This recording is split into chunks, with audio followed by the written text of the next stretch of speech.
30, we will call this meeting to order. First thing on the agenda is closed meeting. Do I have a motion? Motion. Second. I have a motion and a second. Any discussion? Madam Clerk, if you'll please call the roll. Mr. King? Aye. Ms. Biggs? Aye. Mr. Motts? Aye. Ms. Bone? Aye. Mr. Shepherd? Aye. Chair Blevins? Aye. 7 ayes. Be it resolved that the Montgomery County Board of Supervisors of Montgomery County, Virginia hereby enters into a closed meeting for the purpose of discussing the following. Section 2.2-3711, subsection 5, discussion concerning a prospective business or industry or the expansion of an existing business or industry where no previous announcement has been made of the business or industry's interest in locating or expanding its facilities in the community. 1, project number 2022-001. 3, discussion or consideration of the acquisition of real property for public purpose or for the disposition of publicly held real property where discussion in an open meeting would adversely affect the bargaining position or negotiating strategy of the public body.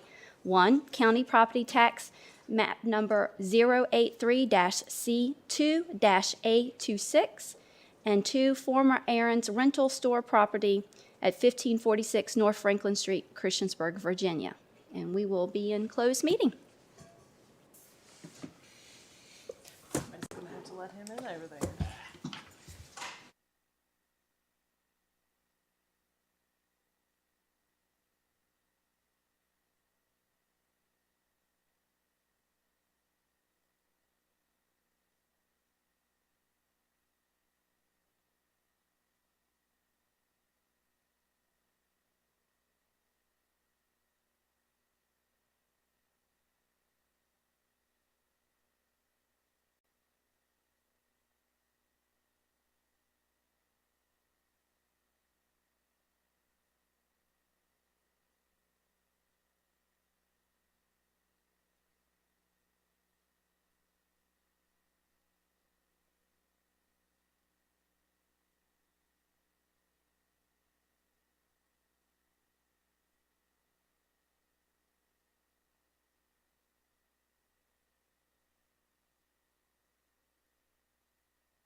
7:15, do I have a motion to come out of closed meeting? Motion. Second. A motion and a second. Any discussion?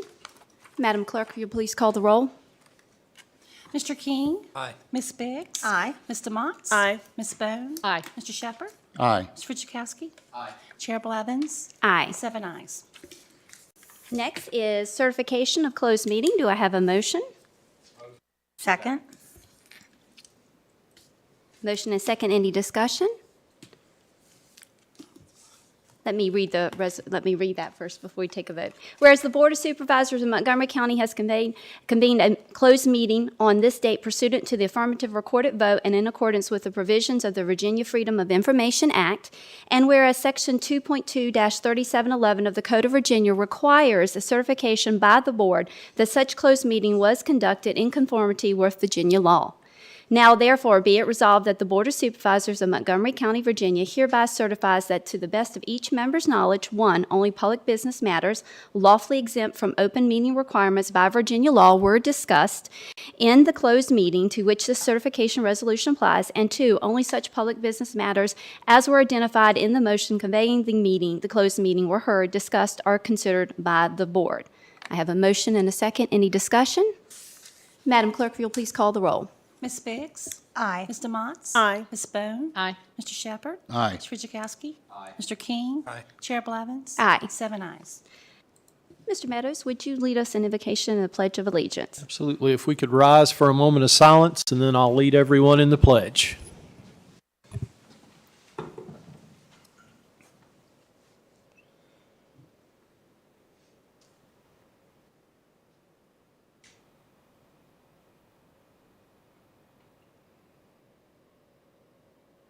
Let us pledge, please. I pledge allegiance to the flag of the United States of America and to the republic for which it stands, one nation, under God, indivisible, with liberty and justice for all. Thank you very much. Meadows?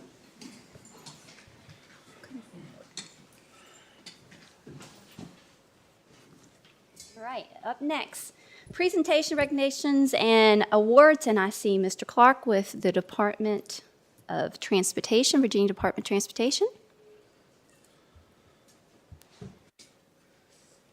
Good evening. Good evening to everybody. We'll start with construction because that's a pretty brief one right now. Construction season is really just now getting started. We've got a construction project left over from last year that wasn't quite finished. That's Yellow Sulphur Road. That's your unpaved road on your secondary 6-year plan. And it's all but hard surfaced, and so that will be done at the end of May. I think their contract date's end of May. So that's coming up soon. Speaking of that, we have the public hearing, I believe next month, for the 6-year plan coming up for the next construction budget for the next year, and whatever roads may be wanted to change the priority of or whatever for the upcoming 6-year plan. And the only other real construction thing going on in the county is, of course, 81 at New River Bridge. That is progressing along, still behind from previous stuff, but now they hope to get traffic moved over to a portion of the new bridge probably by the end of the month, maybe next week, but they keep running into, everyone's got supply issues. We can't find concrete for anything anymore now. They're at the mercy of some of the Please make supply sure they stuff. use plenty of concrete. Yeah, the concrete's very, very important. We're not gonna skimp on the concrete on that, but we're hoping to get traffic moved from the old bridge over to a portion of the new one, tear down the old bridge, and build the rest of the new bridge there at near exit 105. Some of the maintenance things, a lot of just kind of normal spring maintenance, a surprise snow. Didn't amount to much this past weekend, but we still have to be ready for those. And then doing a lot of ditch work, shoulder work, and pipe work in front of the overlay schedule. And I believe I have a overlay schedule that everybody has. That's your schedule for plant mix, asphalt, which is the hot mix kind of stuff you see on 81 and parking lots and stuff. Surface treatment, so a tar and gravel treatment, and then slurry seal is sort of a preventative maintenance sealer kind of thing. And for those roads that I thought maybe not be really familiar to everybody, I put a little description over on the side. Lovely Mount, Wintergreen, and Lantern Road are all kind of in the same area. Den Hill Road, I said from Route 11 because it's a long road, but we're starting at the Route 11 end, the part that's really bad right there. And some of that slurry seal is in some of the subdivisions in the Reiner area. But then a couple miles in Preston Forest as well. So there's your overlay schedule. That's what we're hoping to finish. Budgets always dictate, and sometimes they say, sorry, please cut 3 miles somewhere, but hopefully we won't have to do that. And that's what the schedule. In fact, they're doing Huffville Road right now, which is why we had to do some quick pipe replacement on Huffville Road, because you try to get those pipes replaced before you put the overlay on instead of trying to cut the road afterwards. It's not really a good look when you do that.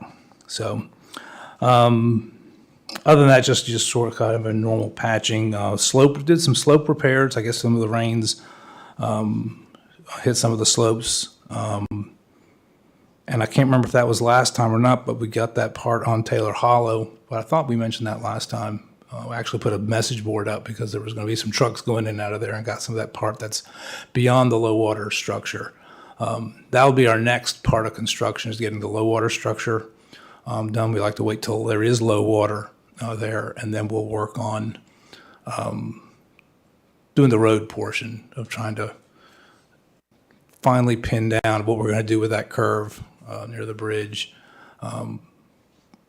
A lot depends on what landowners are willing to work with us on in trying to figure out how to do get from that existing bridge, not the low water one, but the existing bridge up to Lester's Gate Road.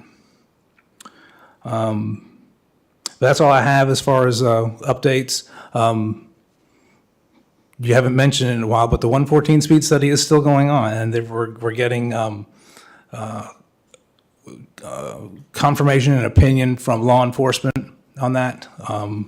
But I haven't forgotten it, and I'm not going to let our traffic engineering people forget about it.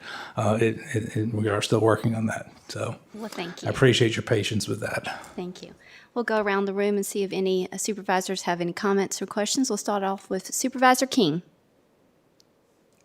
I don't have no question, but I do see that y'all doing traffic count on Pig Path. Yes, there's a lot of traffic count stuff going on all over the place. Are yeah. y'all planning on doing it on Route 8 too? I'm not sure. They count the primaries pretty much every year, though. Secondaries don't get counted every year. But yeah, they should be counting Route 8 as well. All right, thank you. Supervisor Fidzikowski. I noticed that contiguous page, Christiansburg.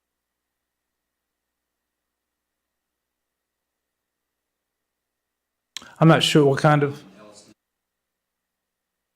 Paving schedule. No, the paving, well, I don't have, they just gave me the secondaries. I'll have to check on the primary. I just now realized you're right, they don't have any of the primary on this list. And, but no, that was an oversight on my part to not to get the primary. Yeah, and this came from a citizen earlier in the year about the section through Elliston where the bridge was replaced. Right. That general area. But again, just curious as if it's going to happen or not. Okay, I'll find out where they. Also, there's really no sense in adding any more potholes to your list. The ones I had mentioned that were on Allegheny Springs, now traffic is going into the oncoming lane to avoid them. That's right in that area of Allegheny Springs, right between Gazebo and Yep. Candy Lane. I went out and Yeah, they'll shake your teeth if you hit them. So, yeah, I think that's about it. Thank you. okay. Supervisor Shepherd. I'll start off by saying, wow, what a job y'all did on Walnut Springs. I was not expecting that. Oh, good. It's kind of a shock, actually. And I assume you're still filling potholes? Yeah, they're still going to get some. They still got a lot of them. The one on Woodland Hills too. The ones at the end there by Lester's Gate. Yeah, I looked at those. Both Woodland Hills intersections. And Glade Road still needs it. Glade. Okay. And Keister Branch is getting pretty bad. And also, I was going to mention, there's a place on Keister Branch just past Still Hollow Road, going toward Mount Zion, that I don't know if there's a pipe that goes under the road to get the water from one side to the other toward Keister Branch. I can't remember if there's ever one there or not, but anyway, it looks like the water's been running across the road, and it's cut a pretty good ditch up against the road, and actually somebody's put a traffic cone down in the hole. Have you mentioned that one before? Because I went and looked at something it was on Keister's Branch. They may have fixed that one. But this may be something new then. Yeah, they haven't. I just noticed this one today. Okay, but there's some put a cone there. Yes, Okay. down in it. I mean, In it's probably 1.5 feet deep. All right, I'll make sure we check that. Thank you, sir. That's all I have. Supervisor Bone. So I had a chance to go down Taylor Hollow Road, and so clearly the bridge is beautiful. You know, you're going to work on the low water bridge, and then all the rocks you put in the side of the road is just super fantastic. But if you keep going down the road, there's still, fallout on both sides of the road that look pretty dangerous. I love what you did with the rocks, and if you can just keep putting those rocks on the side, because I think that would probably shore it up enough. I've not even had a chance to go look and see about the work they did do. As far as ditches are concerned, Nellie's Cave Road on the end where it meets up with Woodland Hills, 1/10 of a mile before that T intersection is a low point of Nellie's Cave. And that really needs to be ditched or something like that because like the ice and stuff like that really just tear up the road over time. As far as paving potholes, also further up on Nellie's Cave, as you're going around the main curve, that always gets broken up by people cutting that curve a little bit too close, so there's always rubble. Edge break, yeah. Yeah, like 100 feet's worth in different places. And then I noticed that you did traffic counts on Lester's Gate and through Janelle. I was wondering, could I get the counts? Sure. That'd be great. That's all I have. Thank you. Supervisor DeMont. Thank you for being here tonight. Good evening. Your incredible efficiency has gotten me in trouble. On Walton Road, and I apologize, I know this is not in my district, but there was a section of graffiti that was taken care of very quickly after our meeting. And now there's a notice posted that the one-lane bridge is going to be closed for repairs, and I think it starts on April the 25th and goes for maybe about 2 weeks that bridge will be closed. I guess my question is about your process. This is where I've gotten in trouble. Well, if I wouldn't have said anything about the graffiti, the bridge repair would not be happening. No.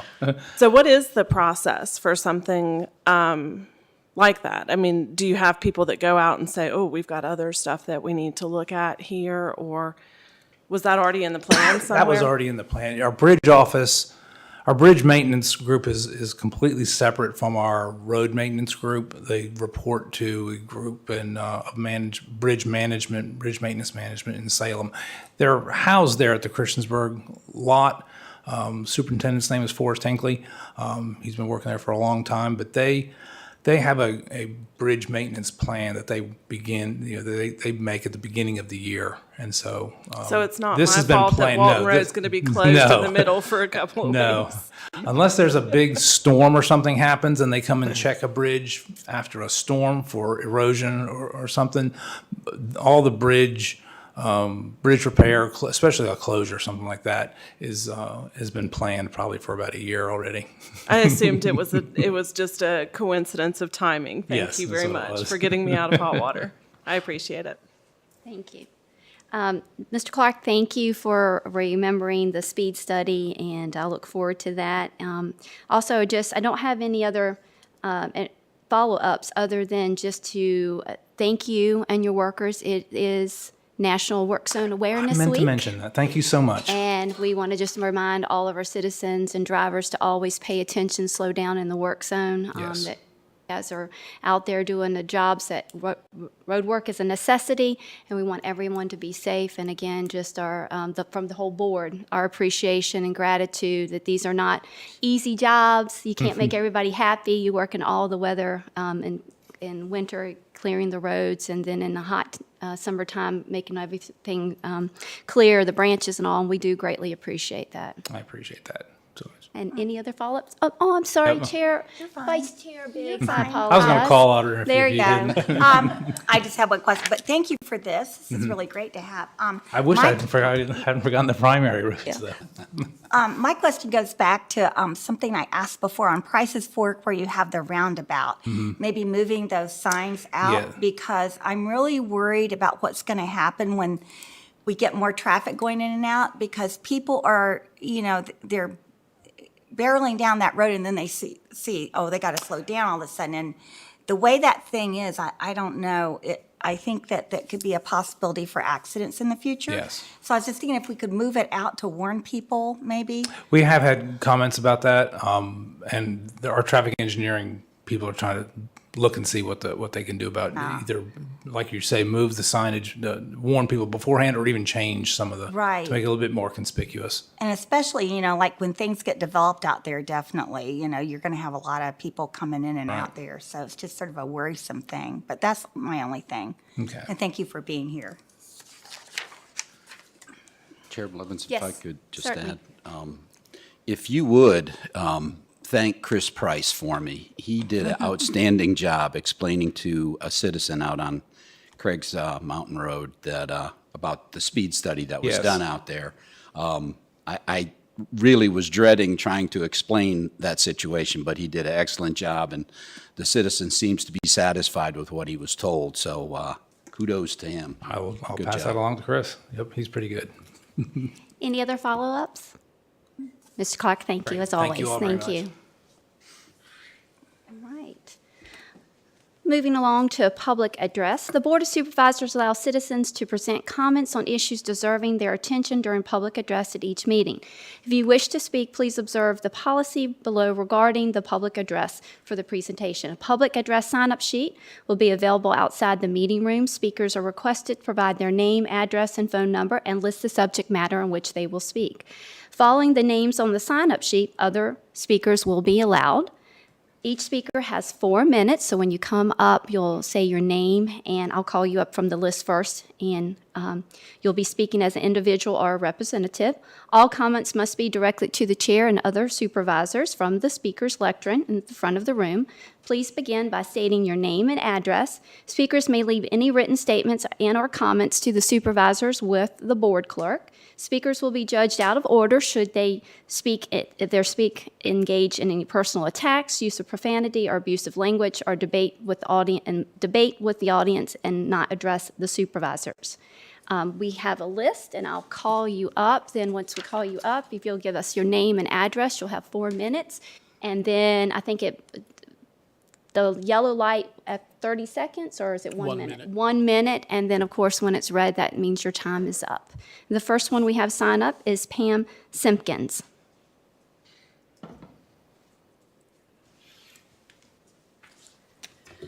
Hello. Thank you for allowing me to speak tonight. My name is Pamela Simpkins. I live at 1081 Walton Road. I spoke with you 2 weeks ago in opposition to the Indigo Road Investment SUP amendment. I'm here again tonight to speak against it. I provided some information to you in an email last week, and I asked for confirmation from you that you received it, and 2 of you replied that you did. So thank you for those 2 that did reply saying that you received it. We had a really good Walton community meeting last night. Some of the folks are here tonight, and they are on the public address agenda or speaker session to share some more information with you. The information I shared with you is relevant to why you should vote against this amendment and not let this project expand. First, I want to point out that Supervisor King should not recuse himself from voting because he received a political campaign contribution from New River Recycling in the amount of $3,000 on June 2020. This is the same people that own Indigo Road Investments. This appears to be an ethical issue to me. It should be, again, if it's not against the Virginia State Local Government Conflict of Interest Act, it just appears to be an impropriety, and I request that you recuse yourself from voting. Next, I want to point out that I shared with you in my email a report that I obtained from the Sheriff's Office showing 33 wrecks on Walton Road in a 2-year span. Walton Road is a dangerous, curvy 5-mile road. It's not well maintained. That bridge is going to get some assistance, but I don't know if it's not going to get it replaced. They're probably just going to strengthen it or something, but those trucks are making a huge difference on the road. The edges are dangerous, and the S-curves are very dangerous. This is the part where the trucks drive the most, and many people have witnessed close calls and have seen them on the wrong side of the road. This is where a school bus stops at the top of the hill.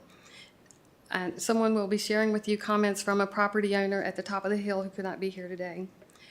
There's also water that stays on that road. When it rains, the ditches aren't cleaned out, so the water stays on the road, and a temperature that drops below freezing, it often freezes, and so the road is dangerous even by itself without these big trucks being on it to make it even more dangerous.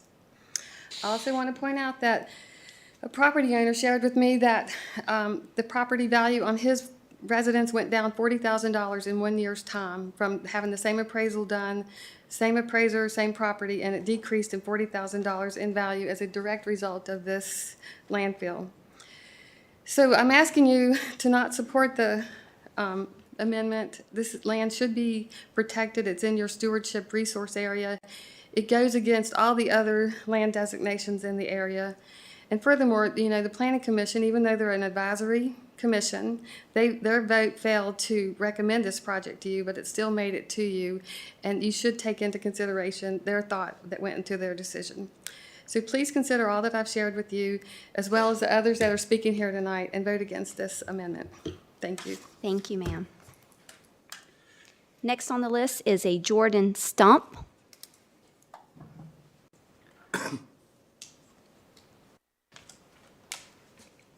Hello.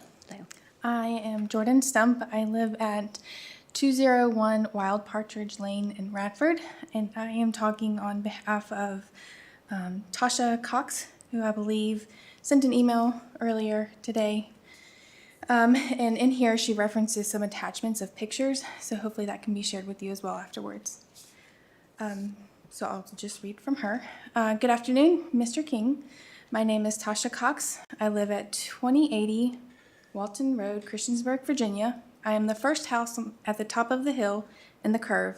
I am writing to you today to voice my concerns because I am unable to speak at tonight's meeting about the expansion of the landfill on Walton Road. I have so many safety concerns already with the heavy trucks that travel Walton on a daily basis. I have 6 elementary school students who live in my home, and their ages are 10, 8, 7, 5, 5, and 4, who get on and off the bus in front of my home, which I have lived at for 7 years. The bus stops right at the driveway, and on several occasions, I have watched dump trucks come very close to hitting the bus because they do not drive a safe speed coming around the curve, and they cannot stop in time. I have witnessed vehicles be run in the ditch while coming off the hill because the trucks are riding over the yellow line.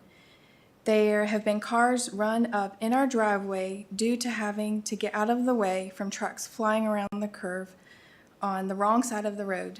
Someone is going to have a head-on collision with these trucks who absolutely do not think they can slow down in time We have been told we need to find a better bus stop. I do not feel like I need to change the bus stop for my children because we were there first.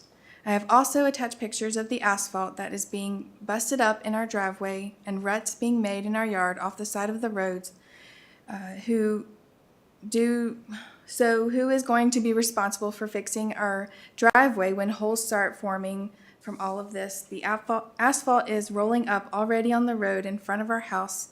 Who is going to be responsible for fixing that when potholes start to form? The county or the landfill owners? I feel like there needs to be a better look at this for safety concerns for drivers traveling this road. Maybe instead of approving more land, let's work at finding another entrance and exit for this facility where there isn't lives and school bus drivers worried about getting hit because of one of these trucks. Because if one of these trucks ever hit the bus at this curve while the children are exiting or entering the bus, it will more than likely kill them.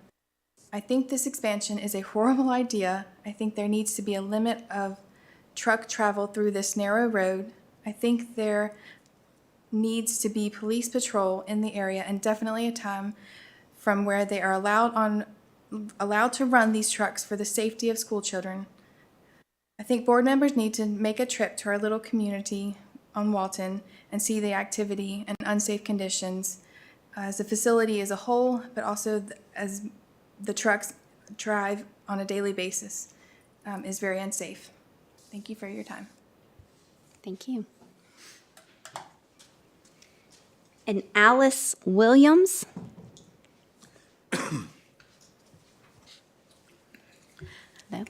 Good evening. Thanks for letting us share our concerns with you all. I'm really here just to back up everything that you just heard for the speakers before me. I totally applaud their information and feel for what they're wanting to not happen on our road. I live about a quarter mile from that entrance, and I'm constantly, the trucks are in the wrong side. I don't know how many of you all have actually driven that road at different times of the day. It's just too small. They need smaller trucks or a bigger road. I mean, that's simple science. You got to do one or the other. And possibly, if we can't do anything, then limiting the amount of trucks that can go in and out of there a day. Also placing a time restraint on when they can enter and go. And the police presence to make sure that these folks are maintaining their speed. These trucks are huge. I worry about when the bad weather gets here because those ditch drainages are not maintained at all that I've ever seen. I'm sure they must be at one point in time, but they're full of leaves. The water doesn't have anywhere to go. There's no watershed for it. So if nothing else, to protect just the normal people that live on that road, let's go ahead and fix that drainage problem for whether the landfill stays, whether you expand it or not. But make that road safer for all the folks that live there, for their children that are getting on the buses, getting off the buses, and just everybody, saving property, life, and limb would be my suggestion for that. So I'm totally against the expansion of the landfill, and perhaps there is another way. I don't know what that is, but that's what the brain people are for, and I'm not one of those. So if someone would take a look into that and definitely consider our thoughts, we would sure appreciate it. And moving forward, those trucks don't even always, it's just not that road, it's all the roads coming in through there. I said last time I have a piece of property that's rather large. It had some nice pavement on it when I moved there 4 years ago. Trucks pull in and out of there all the time. They're heavy. They have totally ruined our parking lot area. I had an estimate done. It's $20,000 for me to fix and to repair this. I don't have that, and I'm probably never going to have that. But that being said, I appreciate your time. Please consider our thoughts and the safety and well-being of our community and our people. Thank you very much. Ms. Williams, did you state your address? Oh, I'm sorry. Yes, I live at 2664 Radford Road, Christiansburg, Virginia. Thank you, ma'am. Thank you. Next up, Mike Myers.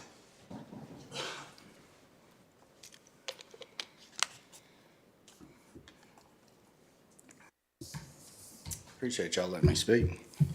I don't think you should be allowed to vote. You did take money from Bobby. I'm the homeowner who lost money on my property. I can show the appraisals.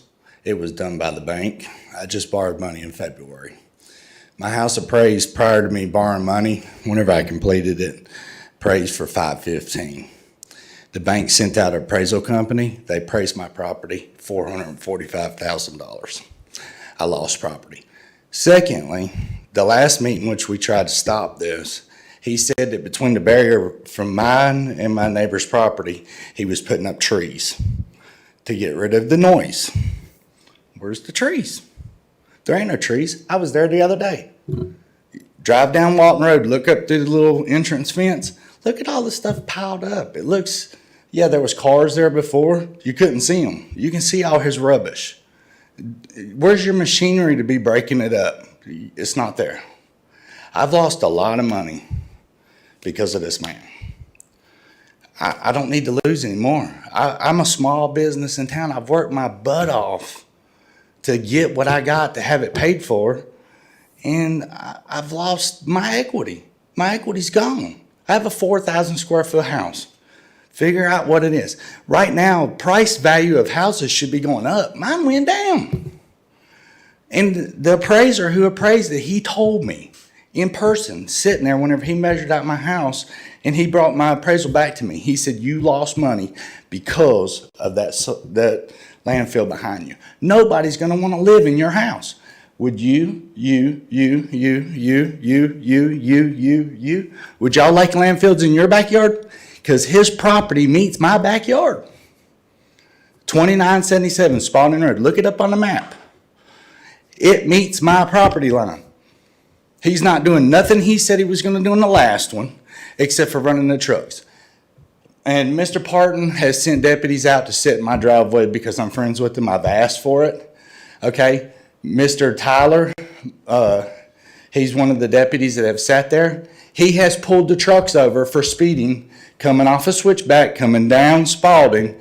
And my house, as soon as you tip the cave before you get down to Walton, my house is the fourth one on the left. It's gray and white, the big gray and white one. It's still under partial construction where I'm building a garage. Okay, he's clocked them coming down that hill, 55 mile an hour. Does anybody in here know what the speed limit is on that road? 35.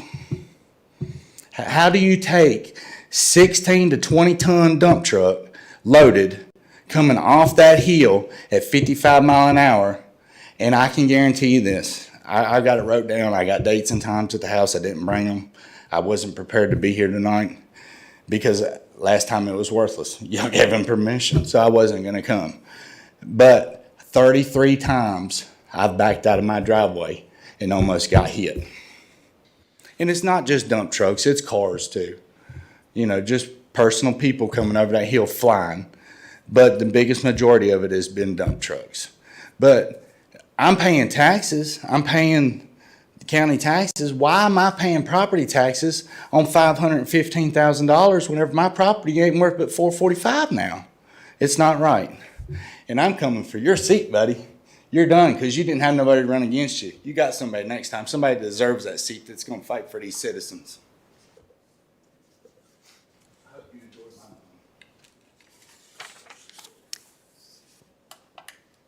That is all I have on the list. If there is anybody that would like to address the supervisors, please come forward, state your name and your address. There's two. State your Thank you name. for letting me speak without having my name down. My name is Donna Robinette. I live at 2901 Spalding Road, Christiansburg, Virginia. And I'm the house that you can look right directly on my deck and look over to where he's doing all this dumping and stuff. So I can be in my house with all the doors, all the windows closed, and I can hear a thud, thud, thud, thud, thud, thud, thud. It's just all day long. And they start at 7:30 in the morning and go until like 5 or 6. And I agree with all the dump truck traffic. It's very, very dangerous. And my driveway comes up to a hill. And then the dump trucks come up this way sometimes, and you can't hardly see them till they get, you know, right there. And it's a very dangerous thing. And, you know, it was so peaceful and quiet when I first moved there. my husband lived there longer before me. And so we got together, and when I moved there, we put a home there. I feel sure if his property went down, mine's probably went down too.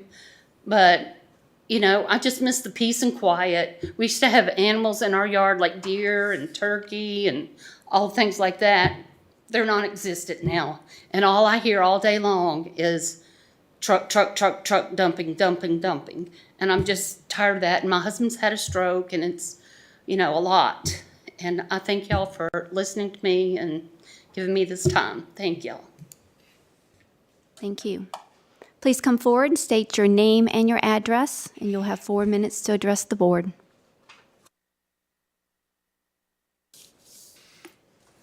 Good evening. Barbara DeVinny, 1267 Snapdragon Lane, Christiansburg, Virginia. I'm speaking to you to oppose the special use permit for an additional 3 acres of rubble landfill on Walton Road. My reasons for opposing the SUP relate to the safety of the local community's people and the environment. Also, it's not clear to me why more landfill space is needed so soon after the approval of the earlier special use permit. I have concerns about the number of heavily loaded dump trucks traveling to the landfill on Walton Road, which, as you may have seen, is a windy rural road with limited sight distance, especially as you go downhill toward the sharp curve near Route 11. The new dump truck traffic creates a scary potential for accidents between local residents' vehicles and the dump trucks. Meanwhile, there is potential for a nightmarish scenario of accidents between dump trucks and MCPS School Bus 84, especially when the bus is stopped for kids to get on and off the bus. I have concerns about the materials being dumped in the landfill and its potential for contaminating the water supply unless the contents of the landfill are carefully monitored.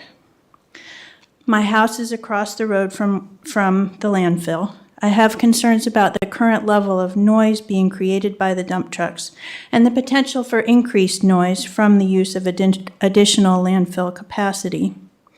Currently, the dump truck traffic on Walton Road creates a level of noise during the first year of operation that I was able to hear inside my house in the winter with the windows closed, just as Donna mentioned, at her home also. Clearly, the noise pollution will be worse for all of us during other seasons when we would have our windows open or are outdoors. I'm asking you to vote against extending the area for rubble landfill. I think the community along Walton Road in the area of Montgomery County, and especially our school children, deserve better than being subjected to the hazards associated with increasing the amount of landfill at this site. Thank you. Thank you. Anyone else like to come forward? Please state your name and your address, and you'll have 4 minutes to address the board. My name is Andrew Vaughn. I live at 1267 Snapdragon Lane, which connects to Walton Road. I live directly across from the proposed site for the additional landfill. You were one of the first people I ever voted for. I just turned 18. You're on that ballot. If you vote on this, I will never vote for you again. You know why. You've gotten the money. You should not be involved in this. I got trail cameras for Christmas. I've had them up since then. I can't just say that I've watched the wildlife leave our area. I can document to you and show you graphs from every animal sighting that I've had and recorded since Christmas of animals progressively leaving our area as the amount of dump truck traffic increases. So animals from all around our area are leaving because of this, and this other people like me like to hunt on our property that I don't personally pay taxes for, but he does. My dad over there, my mom over there. We have a right to own this land, and other people shouldn't be able to affect it. I'd also like to raise concerns that, like everyone else has stated, that the road is poorly maintained and pretty narrow, and these are very large trucks. All the ditches have never been maintained. I can say that with confidence because I've helped keep these ditches clear and prevent runoff my entire life. I've been digging gravel out of the drains the entire time I'm moving out by hand. You have never sent anybody out there to clear that stuff for us. So if anything did happen where the weather affected these vehicles, it would be on the hands of the county because there has been no maintenance. So even if you do want to approve this, you should at least look at other things that you should do to improve the safety for our community and take care of the roads around us. Thank you. Thank you. Anyone else, please come forward, state your name and address, and you'll have 4 minutes to address the board.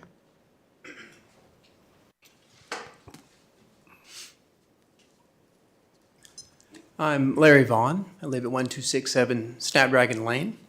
And I was at the Planning Commission meeting earlier this year when this expansion was proposed. I spoke. I didn't necessarily oppose it, and that's what I told the Planning Commission. I don't necessarily oppose it. I want to hear some good discussion. I want to understand why, in less than a year, they're asking for an extension for something they said that would last them up to 7 years. There were some other questions I was interested in hearing. And one comment that disturbed me, and it was John Neal, Mr. Phillips' engineer, said that this expansion is compatible with the adjacent land use because of the existence of the new river recycling center. But it's obviously not compatible with all the other land use by the homeowners around here. And what changed my mind and made me want to come and speak today in opposition to this landfill is what Mr. Mike Myers and Ms. Melissa Myers have suffered. That's a $70,000 loss in the property value of their home in a year. Appraisal just before this thing started and just after. It's exactly what we told you was going to happen. It happened. Some of you voted for it. Enough of you voted for it to pass against the recommendation of the Planning Commission. And so this is really a consequence that is owned by the supervisors. Now, the Planning Commission this time voted unanimously to pass it. But they didn't know what you know now, that just one of the property owners has lost $70,000 in the value of their home. We can see the dump site from our property, from out our window, our porch. Don't know what the property loss of our house is, or Donna Robinette's house. But you know it's gone down because, well, for example, Ms. Blevins, real estate is your profession. You know, I'm sorry, I thought someone was here, there was a realtor. Last week, you were presented by another realtor, a 5-10% increase. One would expect an increase, not a $70,000 loss. So I hope you reconsider. This is your chance to stop what has become a real problem for the landowners around here. Mr. Phillips, Mr. Neal, they said last year, remaining land will be forested. Well, that's true until they asked for another expansion. They said they needed this site because they're recycling concrete, and 10% of what they recycle would be useless and needed to be dumped. Nothing is being recycled. I can watch those trucks come up Highway 11, and in 7 minutes, they're at the top of the ridge. And they're the contractor trucks. They're just dumping the construction waste. It's not what they told you this was going to be used for. So you need to reconsider this. You can't stop it, but you can stop it from expanding, and perhaps we can recover some of the property values that we have lost as documented loss. And certainly, Mr. Todd, I do ask you again to please abstain from this. I think there is the appearance of a conflict of interest, and it's in everyone's best interest, including yours, that you abstain from this. Now, Ms. Robinette, who left, she didn't get offered a fence to block the view that she can see from her deck. The Brinkleys did. They promised during one of these meetings a fence. They haven't built that fence for the Brinkleys. The Brinkleys have certainly suffered a similar loss in the value of their property. So again, I ask you to please consider to not allow this expansion. I thought another 3 acres, what does it matter? But it really does matter, and I appreciate your consideration. Thank you, sir. Anyone else like to come forward? If you'll please state your name and address, and you'll have 4 minutes to address the board. Good evening. My name is John Ashley, and I live at 2675 Glade Drive. Tonight is our 10th meeting anniversary, and it's been a pleasure these past 5 months. But sadly, I'm getting the feeling that you aren't enjoying our time together as much as I am. No new laws, no letters to Richmond. Tonight only. You can get me to take my therapy sessions elsewhere for the low, low price of looking into this camera and repeating 2 sentences that are a collection of Montgomery County policies. You think it's bad, but I have good news for whichever one of you views this position as a stepping stone to bigger and better things. At the beginning of the sentence, just add, Johnny, I didn't know this until you brought it to my attention. And then at the end of it say, but now that I know, I'm going to look into it. There's politicians who are funded by people that don't even live in their districts because people agree with their message. Publicly being against an unpopular policy might be surprisingly beneficial. You aren't prosecutors or law enforcement. You aren't responsible for my issues. I do have people I am mad at, though, for things I've never mentioned here. I got them dead to rights. So if you want to say these 2 sentences tonight, I'm going to go to that town and make them hate me twice as much as you might. I spoke to the sheriff in the hallway last time when I was here, and I asked him about my little spiel about the perjury in the commission of an abduction. And he said, quote, no one would take it seriously. Every time I say law enforcement response at the beginning of these, that's what I mean. I took it seriously enough to try to kill myself. If that cop had shot me, do you think they would have taken it serious too? According to a 2018 article by the Daily Record, a local newspaper owned by USA Today, they reported that $10 billion a year is spent on divorce and custody matters. I'm sorry, $100 billion a year is spent on divorce and custody matters. Of course, the $100 billion a year club doesn't take it seriously. But I'm talking about the 51% of the people that voted for you and 100% of the taxpayers funding you. You can ask the sheriff to say it. It's his policy. But I am going to need an elected official to say on camera, quote, in Montgomery County, if you commit the right series of felonies, you can legally abduct a child. If that's an accurate description of county policy, say it. If it's not, let's get prosecuting. The second sentence is about the criminal Melanie Atkins and the New River Valley Community Services covering up her crimes. This is the straw that broke my back and brought me here to you. I have filed 2 unanswered complaints. I gave you the video. I gave you the paperwork. Has anyone found these 3 mysterious times she claimed I didn't say I wasn't a danger to myself or anyone else? Crazy how her report didn't mention the 7 times I did say it, and the 3 times she agreed. I also like how she wrote that the 3rd time I said it, I claimed I had said it 2 other times. Is she saying I didn't? It's on video that I did. Melanie Atkins also never looked at any evidence. I had to prove any of the evidence I had to prove my story. The paperwork I sent you, I didn't get that until I filed a Freedom of Information request at the 700 building. At the hearing where I was held indefinitely, they also took my gun rights. If I had had that paperwork, I could have been able to prove that I was being falsely held. So the policy must be to withhold evidence.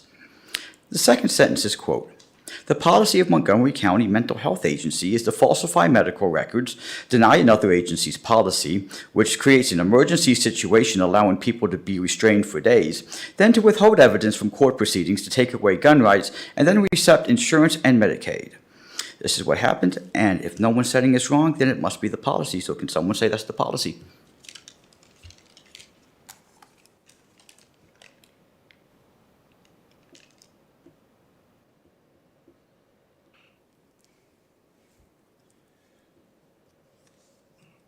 Thank you. Y'all have a good evening. Thank you. Anyone else that would like to come forward to address the board? If you'll state your name and address, and you'll have 4 minutes to address the board. Bob Barbetti, 6400 Chestnut Ridge Road, Roanoke, Virginia. I wish to bring 2 issues before you for consideration. First, collective bargaining. At the March 15 school board meeting, the following statement was made by MCEA Rep. Glenn Chilcote. Taxes cannot be raised. The school board does not have that power. And we know the Board of Supervisors in Montgomery County would never do that. 2 other teachers basically repeated that idea. All of the speakers seemed reasonable and sincere in their comments.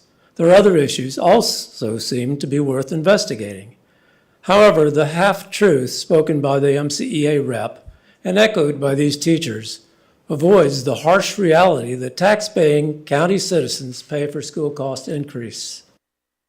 Most of the issues identified by these speakers will require staffing modification, which usually increases personnel expense, school budget, and therefore taxes.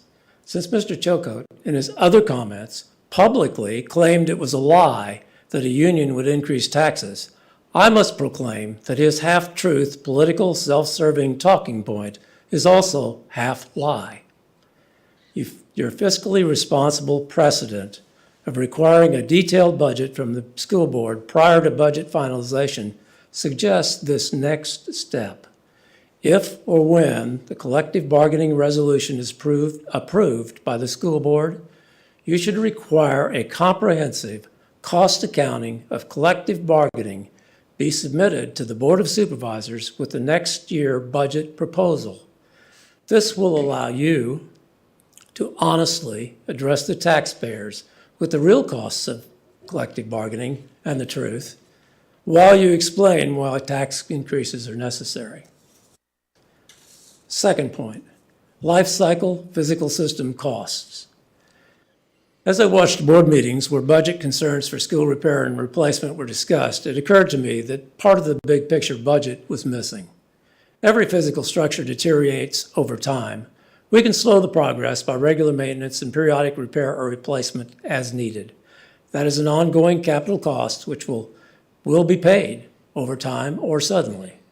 For instance, the CHS project will generate these costs, which will likely use up most of the 2.5 cents of annual tax dedicated to capital repair.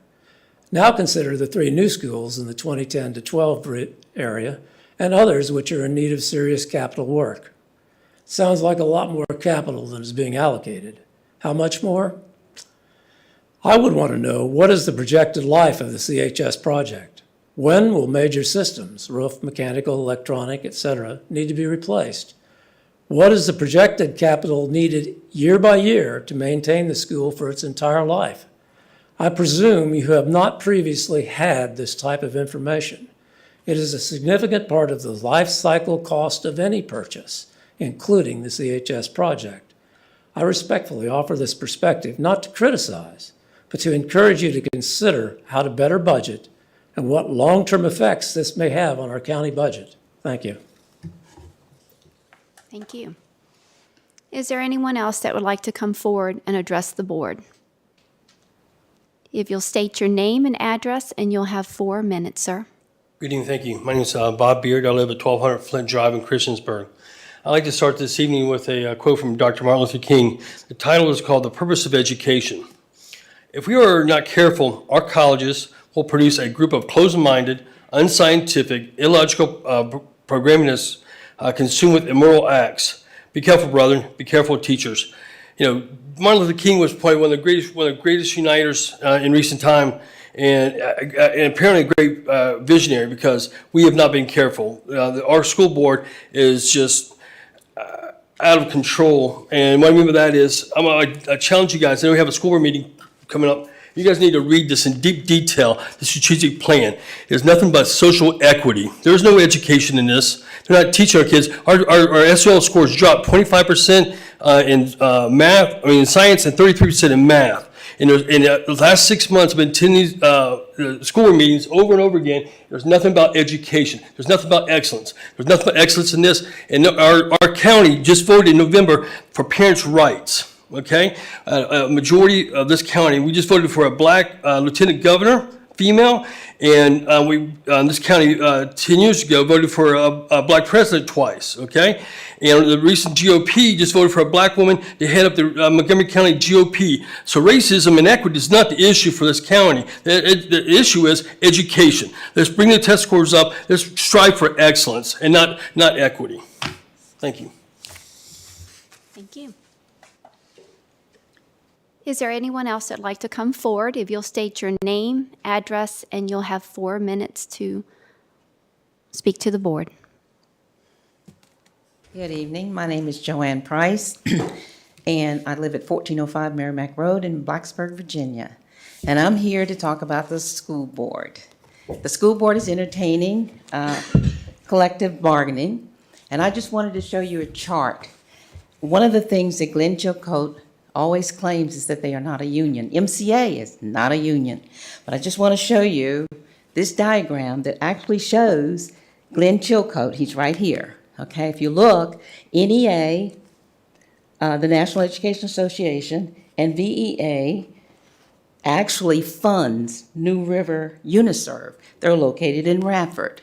Now, they have local leaders that work in the schools. They are actually teachers, so they are inside the system, but they are actually recruiting teachers, unionizing teachers within the school system. They get paid. He says he doesn't get paid, but on the website he says he gets $1,500. Now, I don't know if that's a month or if that's a year. It doesn't say, but it also says he gets 3 days per diem for training. And if you look over here, you're going to see MCEA. You'll see Glenn Chilcote. His address is New River Uniserve, 107 3rd Avenue, Suite D, Radford, Virginia, the exact same address as New River Uniserve.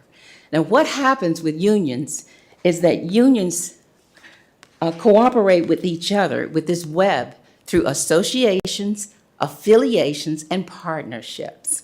But if you look at this chart, you can trace it all the way back to here. It goes through the American Federation of Teachers to the AFL-CIO.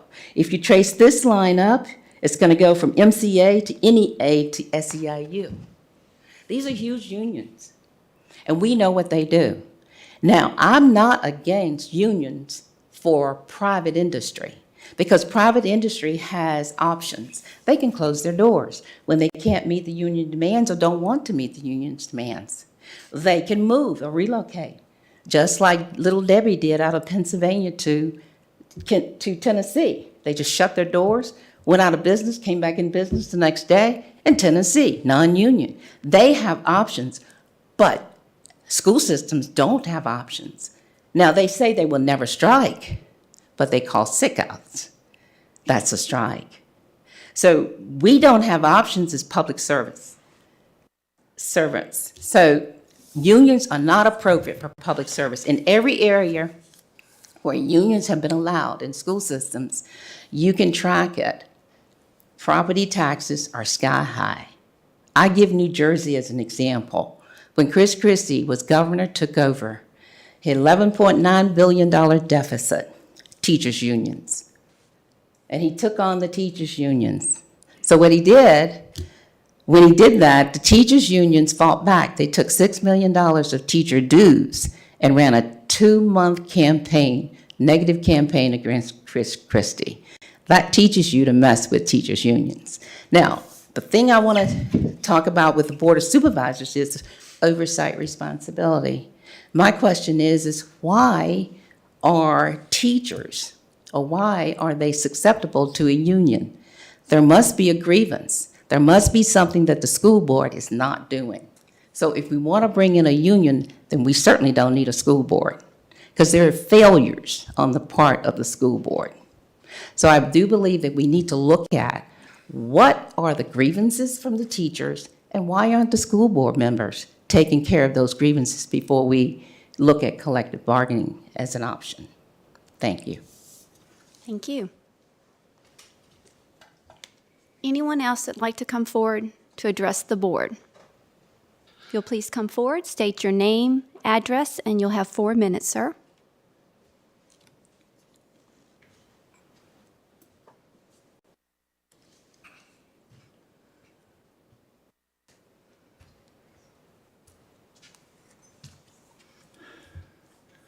Good evening. My name is Wayne Coleman, and I live at 1741 Stratford View Drive in Blacksburg, Virginia. And God bless you guys. Wow. Can I pray for you? Lord, I thank you for this group of people, the 7 supervisors and the others who are helping them and supporting them and backing them up. And I pray your watch care over each one of them. Lord, that you would let them know your presence, that you would bring encouragement and bring courage. Give them wisdom. They're facing lots of very difficult decisions. So I pray that you would speak to them, words of knowledge, words of wisdom, in dreams, and interpretation of dreams. That you would give each of them the peace that surpasses understanding, that they would be able to press on, accomplish much, and they would find favor in your eyes. And I ask this in Jesus' name. Amen. Thank you, Mr. Coleman. Is there anybody else that would like to come forward for public address? Come forward, state your name, address, and you'll have 4 minutes.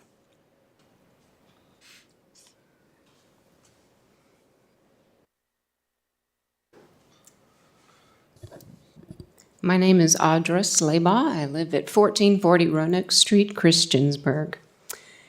As a Montgomery County resident of 37 years, and as a resident and taxpayer of Christiansburg, town of Christiansburg, I'm asking for clarity and transparency, and I request a public posting, a public display of a line-by-line itemized list of the expenditures for the renovations and remodeling of the Christiansburg High School paid by Montgomery County Public School System.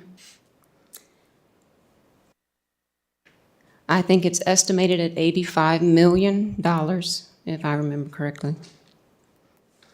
Secondly, I would like to ask for a line-by-line itemized list of expenditures for any extra that the Montgomery County School Board would be requesting, either presently or in the future. I have heard that that might be $15 million, but I'm not sure what the amount is. I would ask that these numbers would be updated each meeting of the Board of Supervisors, and I think that this would be definitely in line with best business practices. Thank you. Thank you, ma'am. Is there anyone else that would like to come forward to address the board?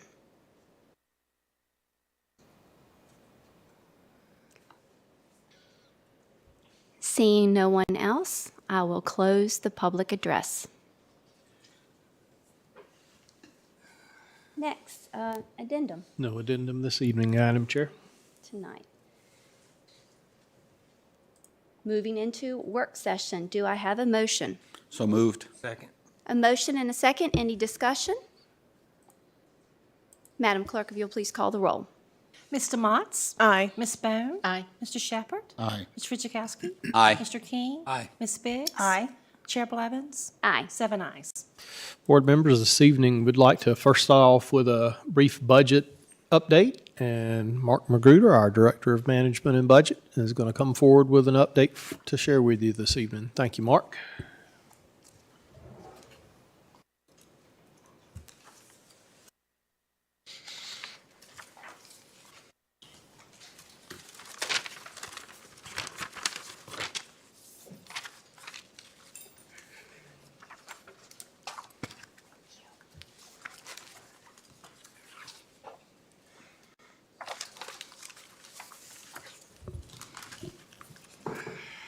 Good evening. I want to talk a little bit about where we are in the budget process.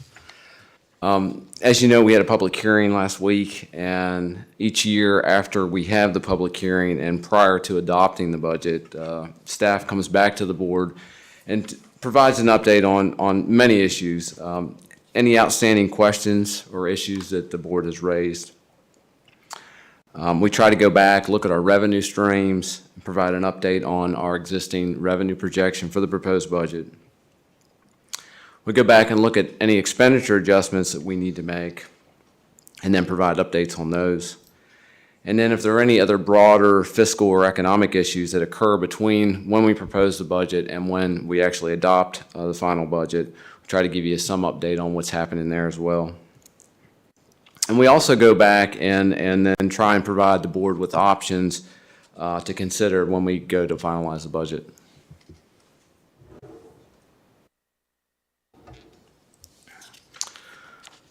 I wanted to provide some further clarification on the county's real estate revenue estimate. As you know, the proposed budget includes a real estate revenue estimate of $77.8 million. That includes $2.4 million in new revenue growth.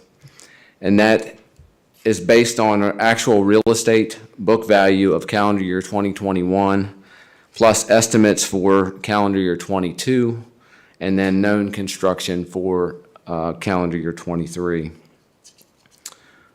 I wanted to tell you that the reassessment that will actually go into place on January 1st of 2023 has no impact on the fiscal year 23 proposed budget. The tax rate in the proposed budget is for calendar year 2022. The reassessment takes effect for calendar year 2023, which is the fiscal year 24 budget.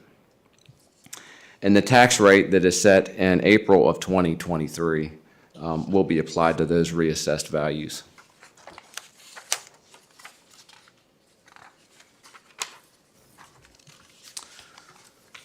So I wanted to talk a little bit about additional revenue and expenditure adjustments. Staff continues to monitor the revenue throughout the year, and we've been watching the revenue since we put the proposed budget together. And at this point, the county has estimated an additional $380,000 in revenue over and above what's in the proposed budget, and that's from interest earnings, delinquent collections, and recordation taxes. There are actually two known issues. One is we know what I'm projecting in new revenue, and then the other thing is that we know that there are no significant, up to this point, expenditure adjustments that we have to make. There are a few minor things that we need to adjust for, but we think that we can make those adjustments within the existing budget that is proposed. What we really don't know is that there are significant issues with the economy. There's a lot of uncertainty. Supply and demand issues are still creating price instability. And then we know that inflation is still an issue. The other thing that we don't know is the state has not adopted a budget. So we don't really know what's happening out of Richmond at this point.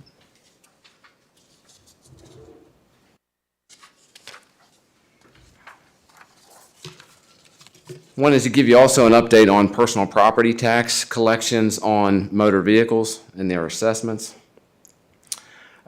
There has been a dramatic increase in motor vehicle valuation by NADA as of January 1st, 2022. Some neighboring jurisdictions bill in the spring of the year and are reporting higher than normal NADA values. Some of them are reporting up to 30% increases across the board. And this is due to a host of issues. There's supply chain issues, there's an undersupply of new vehicles being released into the market, and there's increases in values on used vehicles.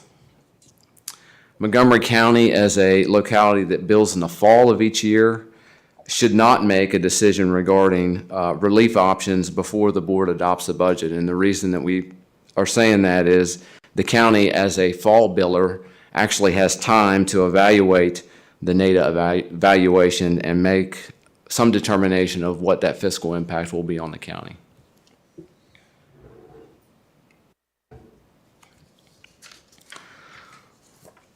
So as far as closing the fiscal year budget, staff is recommending that the board adopt the budget with the proposed tax rate for all categories. Then add the additional $380,000 in new revenue into special contingencies. This action will allow staff and the board to evaluate the economy and the state budget when it is finalized. And the board can then make a decision at a later date when we have better information on how to allocate those funds once we know what's happening, not only with the economy, what is happening with the state budget.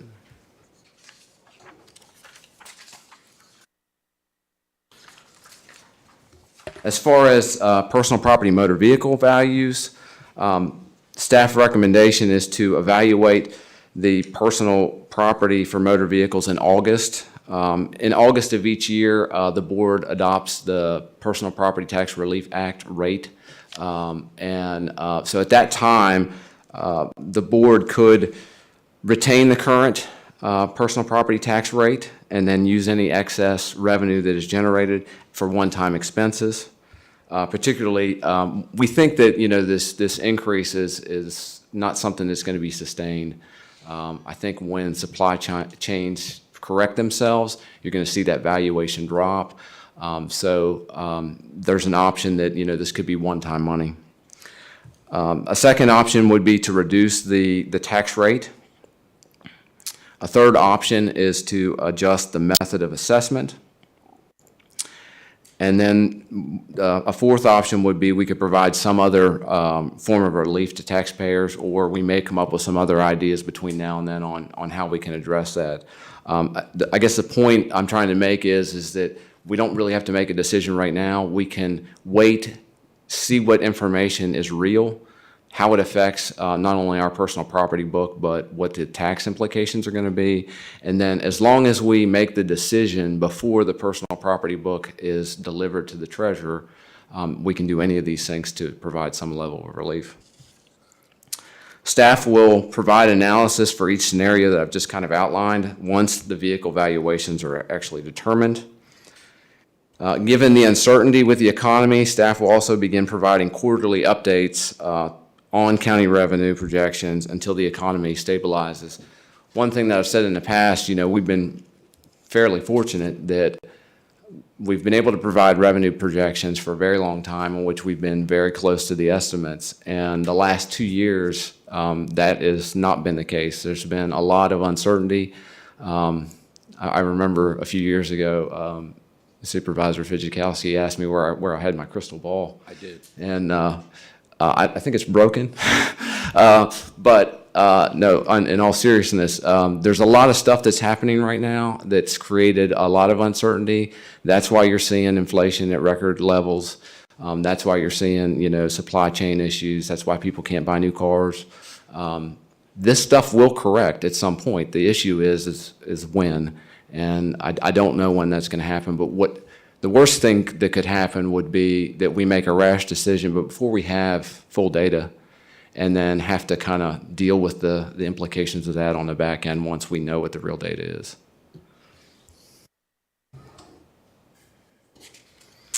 And that is all I have this evening, and I will entertain any questions you may have. Okay, we'll go around the room. We'll start off with Supervisor Fidzikowski. No questions, but, maybe some glass polish will make that thing come back. 'Cause you were hitting it really good here.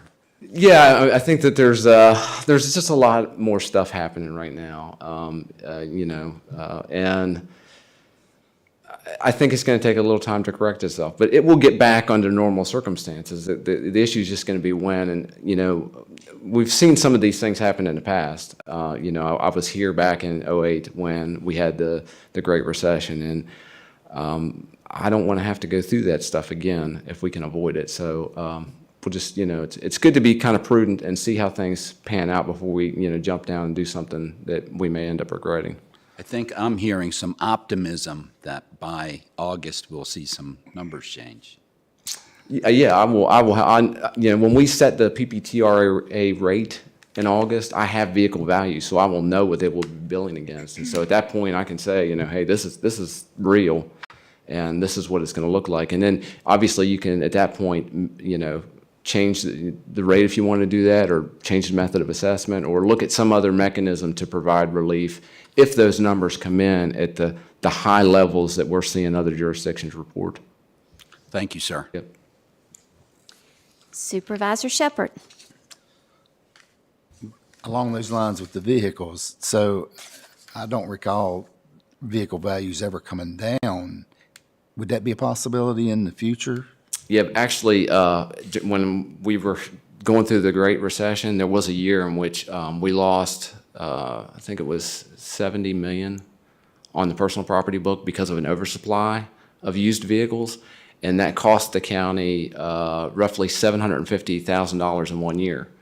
So if we have a dramatic increase, that was only 70 million, and it wasn't a tremendous number, but if we have a 30 or 40% increase, we could be sitting there with a major issue. In other words, where the entire bottom would fall out, and we would have to cut budgets seriously just to make things balance back. And so it is possible. It's happened before, and I've lived through that. So, like I said, even if we get those reported values, they may not stay but for a year or two until things correct, and then we will be making an adjustment in order to keep the budget level. Right. Okay, that's all I have. Supervisor Bone.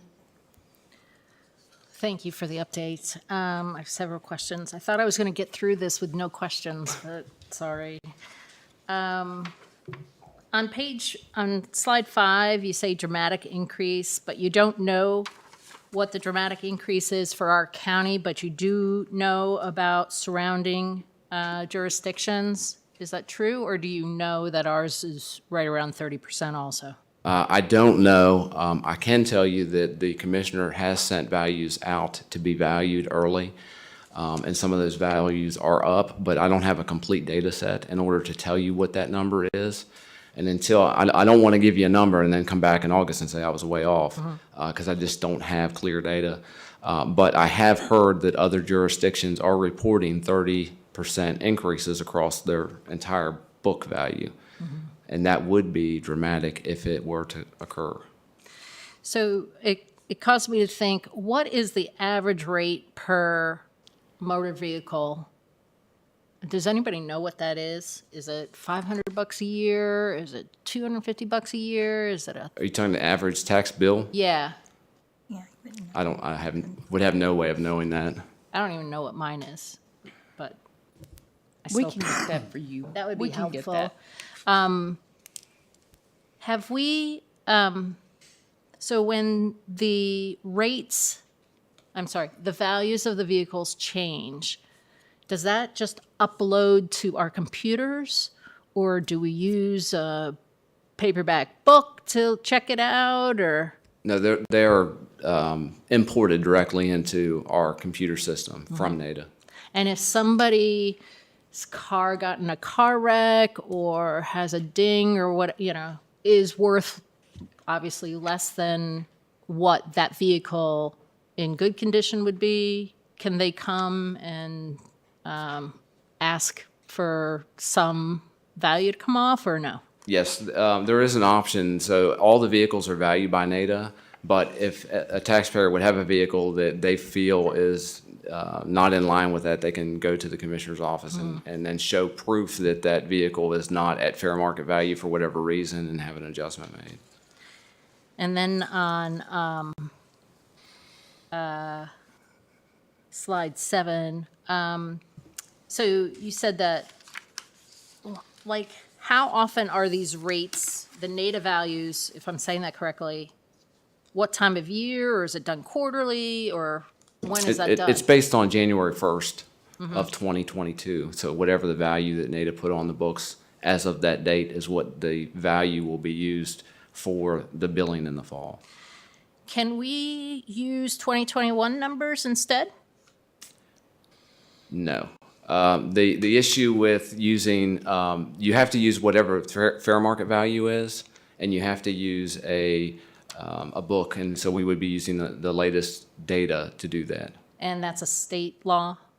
It's in the code that says that we're required to use a book value, and so it wouldn't make, I think that we would be allowed, you could ask the county attorney, but we can't go back and use the value from a prior year because it wouldn't be based on fair market value. But could we use January 1 numbers instead of August 1 numbers?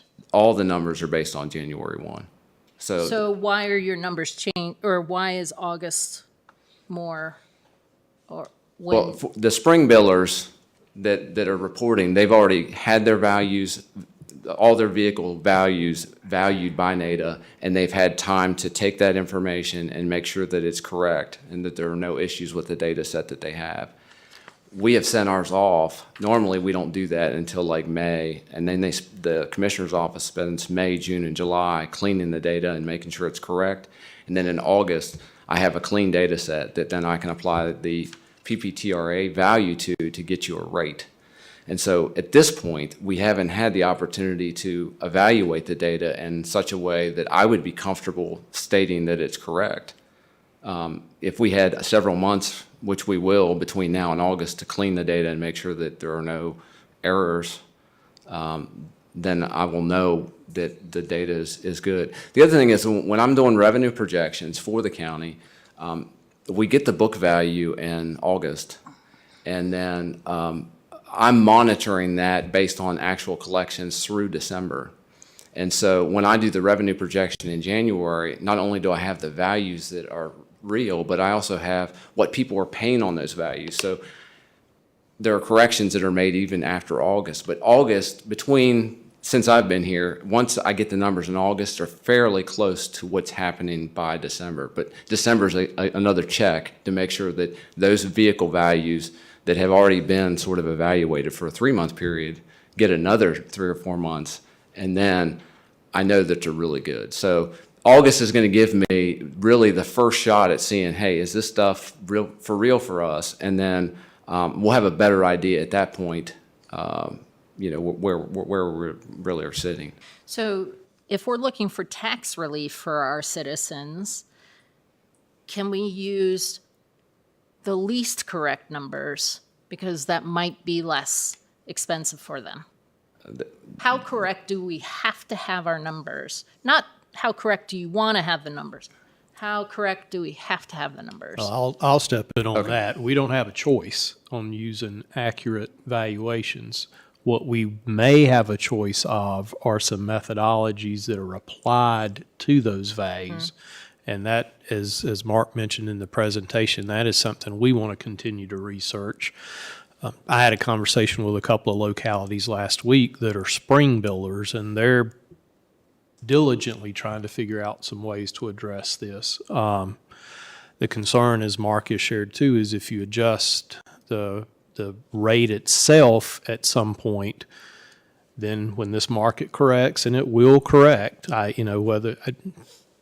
think all our crystal visions are broken on that, but it will correct. And so we want to try to advise this board on how to address that scenario where we think we're at a peak and it'll go back down, address it in a manner that doesn't create some more challenge politically for you in the years ahead. So the long answer to your question is we have to use certified values, but it's how we apply the rate to those values that we'll continue to talk about. Do we still have the option, like we did at the beginning of COVID, to allow people to pay their real estate payments later? Or give them 90 days or whatever we gave them? It gave relief to some. Not that many people took advantage of it, but at least it allowed people to. That's certainly an option this board can consider. And can we do that with the personal property motor vehicle payments too, or no? We could do that. I don't know if you would want to do that as much because people make their December payments before the end of their personal tax year. And if you shift that into the next calendar year and they itemize their deductions, it could affect their taxes. Yeah. Okay. But at least potentially for the real estate. You could, yes. Another reason that we need to wait before we process the records through NADA is because we prorate personal property. So that has an impact as people buy and sell vehicles on what our valuation will be as well. Thank you. That's all I have. I appreciate it. Thank you. Supervisor DeMont. Thank you, Mark, as always, for giving us such good information. On your third slide, the proposed budget includes a real estate revenue estimate of $77.8 million, which includes $2.4 million in new growth. I'm remembering that that's fairly normal. Actually, it's a little high, I'll be honest. The projection going into next year is $260 million in added valuation to the book. And the only other time that we've ever had that much in one year was during a reassessment year. Our normal growth up until the past couple of years was roughly 100 to 125 million a year. Back when the housing market collapsed, we saw values less than $100 million a year. So 260 is a bit more, and a lot of that has to do with commercial real estate that's happening in Blacksburg. There's two large apartment complexes that are coming online, and I'm those, aware. and those are adding significant value that we wouldn't normally see. As far as residential real estate, the numbers are in line with normal years, but the commercial stuff is what's pushing our numbers this year. Okay. And if you don't mind for me to ask an opinion about your experience, given your length of service, prior to the 2008 recession, what was happening, if you remember, with real estate valuations up to that point? There was a huge run-up, but the circumstances at that time were slightly different. A lot of the run-up had to do with subprime stuff and lenders that were lending that shouldn't be lending, and there was not collateral to do the lending. And so, and then those were mortgage-backed securities. And so what really got everybody in trouble was that they took those and they kind of bundled them together and then sold them on a secondary market. And then when that happened, then the entire thing collapsed. And so the situation we're in now has nothing to do with that. It's Right. different circumstances. We've had roughly a decade or more of low interest rates and low inflationary pressure. And that has basically caught up with us in the sense that when the government put a lot of cash or liquidity in the system and maintained low interest rates at the same time, that has helped, along with the supply chain issues, create some of the inflationary pressures that we're seeing. So there's a lot, it's a different circumstance now as to why real estate values are being pushed up and why asset values are being pushed up across the board. But what happened in 08 and 09 is not what's happening now. It's a different set of circumstances. But we've had a low interest rate environment and low inflation for a long, long time. And it's just now, with what has happened since COVID hit, it has created issues for the broader economy. I appreciate you giving me the history because in 2008 I was not here and was at a place in my life where I was not paying as much attention because I was parenting a young child. So that really took over my priorities.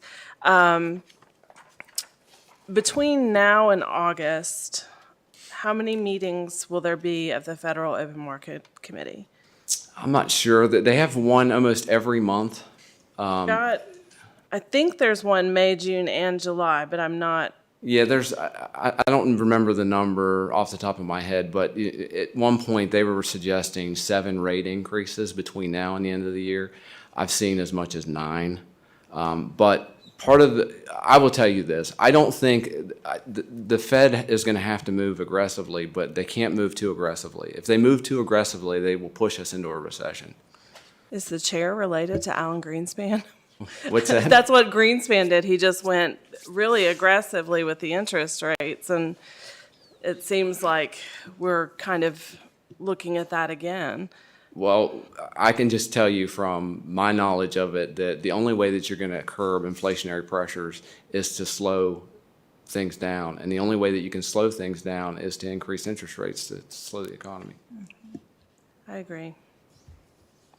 When do we expect the state to adopt a budget? And That crystal ball is really I know that crystal ball is black at this point. What happens if they don't adopt a budget?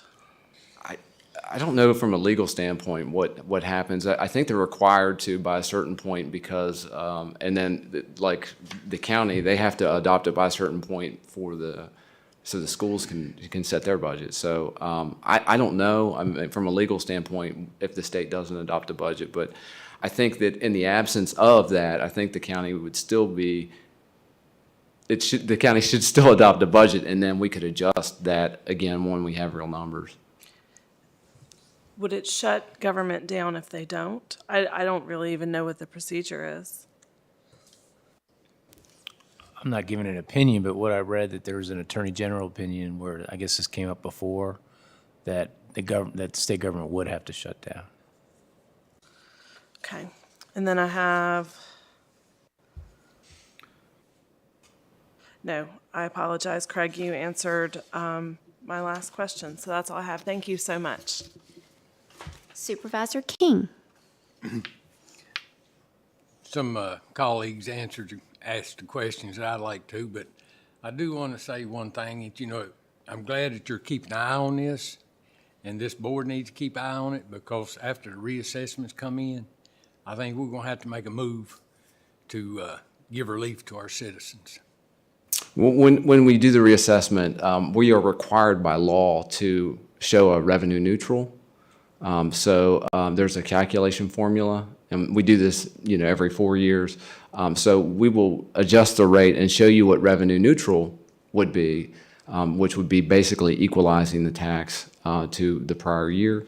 And then anything above revenue neutral, we would have to advertise as a tax rate increase. So if, let's just say, the revenue neutral was 85 cents on the tax rate, and we left it at 89, we would have to advertise that we were providing a 4-cent tax rate increase. So there will be an opportunity for the board to see what revenue neutral is and then make a determination, because anything above revenue neutral would be a tax rate increase. Right. Thank you. Vice Chair Biggs. I don't really have any questions of you at this time, but I think this is excellent advice to sort of wait and see. And we're lucky that we don't have to make a decision right now on that. So thank you for that advice. Mark, thank you for the presentation. If you'll go back and looking on page 3, talking about real estate growth and proposal, the reassessment, walk me through and make sure I've got my timeline correct, and this might be good for the citizens as well. Reassessments, they're doing preliminary things now, and those reassessments will come out this October, is that correct? It's sometime in the fall of the year, they'll have the reassessed values that they provide to people, at which point the citizen will have the opportunity to appeal it. I think there's two separate appeal processes. They first appeal with the Board of Equalization, I'm sorry, first with the assessor, and that it's a more informal hearing, and they can talk about errors that might have been made or other things like that. And then usually after the first of the calendar year is when the Board of Equalization meets with citizens who want to come before them at a more formal time. And that board, is that appointed by this board? Yes. Okay. So they will have, once they get that shock, because right now I think we're above national average in Blacksburg and Christiansburg for assessment, talking to realtors. Don't quote me on that because I'm not a realtor, but it's going to be high. And so they'll have 2 opportunities to appeal. And then we as a board have that revenue neutral. That is in addition to after their appeal process? No, so what happens is the value will come in, it gets appealed, and they're constantly making adjustments to that number. And so what I end up doing on the backside of this is, as those numbers get adjusted, I'm constantly looking at what the revenue neutral rate is after the board makes those determinations. So there'll be an initial value that is put on the table that will tell me basically what revenue would look like if there were no changes.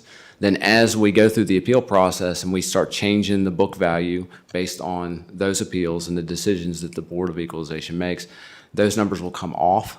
And then I will be then adjusting that value down till we get to the point where the appeals are complete.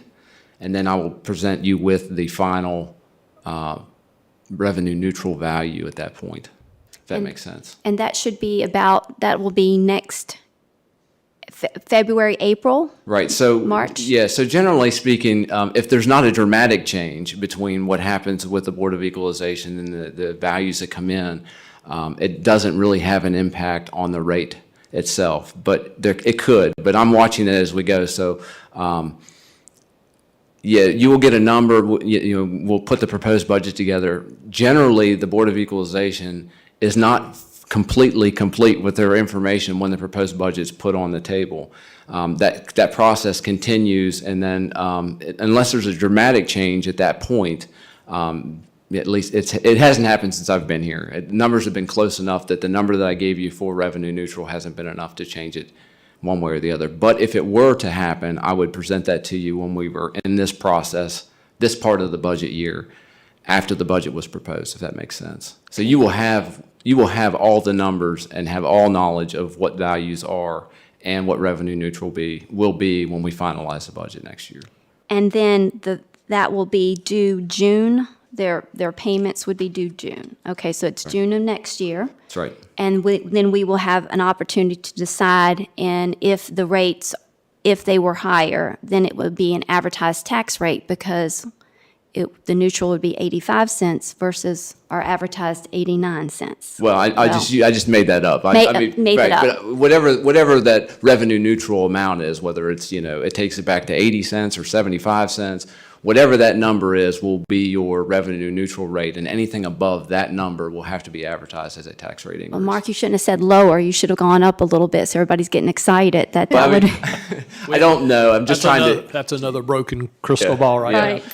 Right, okay, well, thank you. And then on the, talking about relief for our citizens, because obviously with reassessment and our property values going up with inflation, and then your cars that are going to be expensive too. Legislation has passed. I do believe the governor signed an emergency bill, and also a House bill that would give, if there was a surplus after it equals out, that we could find relief and refund back to our citizens. That's something we could consider as an option as well. We could have all kinds of options, and then maybe extending, if the payment's due in June, give them the 90 days and those type of things. Those would be all types of options of relief that we could offer our citizens. Right, and so when we get to that point in August, we'll put something together that gives you the pros and cons of each thing, so that you can evaluate each one of those options and then make a decision as to what you think is in the best interest of the county in general. Okay. All right. Well, thank you very much. Is there any other? Supervisor Fidzikowski? Yeah, back to the revenue neutral thing, because I don't seem to remember this in our last reassessment. So you're basically saying that the state code doesn't allow us, or anything above the neutral amount would be listed as a tax. So they don't even calculate in there what our average increase would be, because as our county grows every year, so do the expenses to run the county. Right. And usually in my time here, which has only been 4.5 years, but it seems like it's always been between like 1.5 and 2.2, or somewhere in that range. And so on the years that aren't reassessment years, we can keep any extra revenue we make and not make it a tax increase? Right, so the way that it works on a reassessment is you are allowed to retain 1%. It's the 1% allowable value over the reassessment. Okay, so the way the formula works is you would take the prior year book value, add 1% to that. Okay. And that value is what you would roll back to revenue neutral. And then the reassessed value that then you back into has to take out new construction. So the county gets to retain new construction value because the new construction wasn't there and it's not in your reassessment number.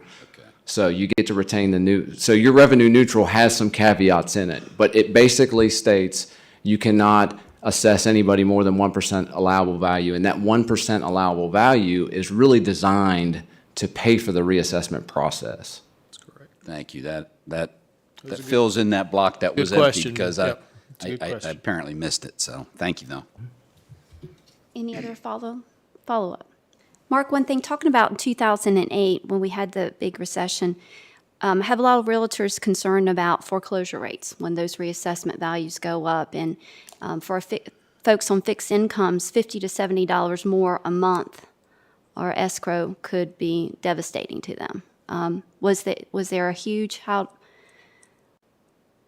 in 2008, was there a huge foreclosure rate? Not, in this particular area, we were very fortunate, and we were talking about this earlier today, that the county was really lucky because we reassessed right before the recession hit. So, we had an increase in the book value, and then the recession hit. And then if you look, the next time we went and reassessed, there was hardly any value added to the book over a 4-year period. Had things been different, if we had reassessed a year later, we would have probably had a situation where the values had dropped and we would have had to increase the rate instead of decreasing the rate in order to stay revenue neutral. Again, you have the option of staying revenue neutral, so it really doesn't matter what the rate is because the tax liability is the same. You're adjusting the tax liability based on what rate would need to be applied to that to generate the exact same tax bill. We were fortunate, and we're going to be fortunate again because we are already in the process of reassessing values. If we were doing this a year or two out, I would be concerned that we would be in a position where values would drop potentially. It's hard to know, but I don't. We're just fortunate because we have a fairly stable market here. But there were other localities that experienced those things because they were reassessing every single year. Any other follow-up? Thank you, Mark. Appreciate it.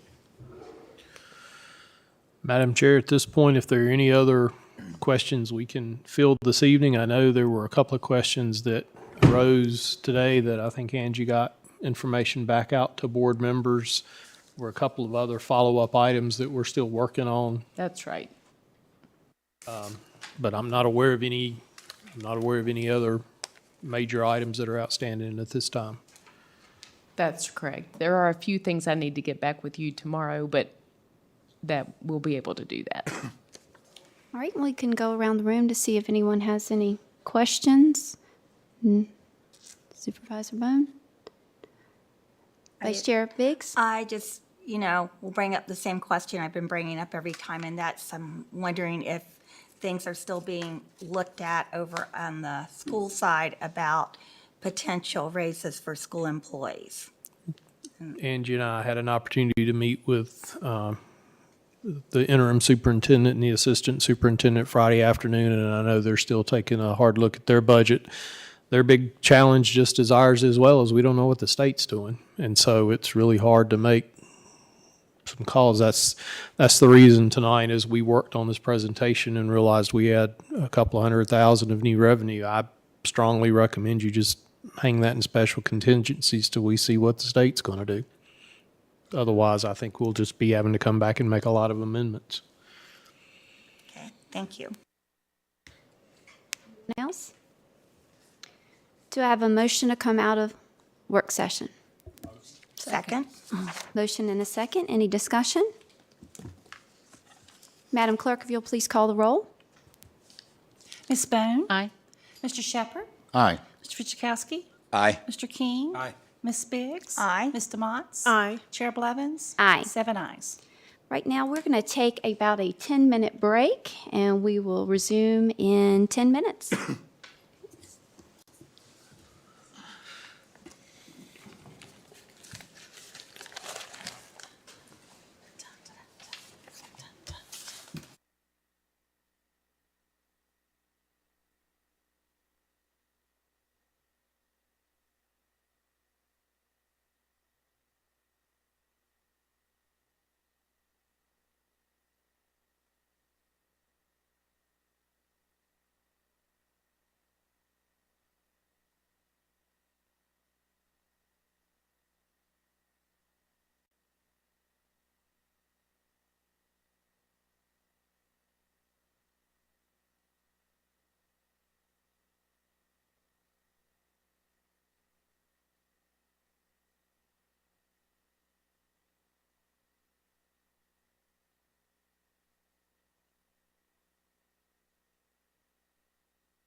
I think we're ready to start again.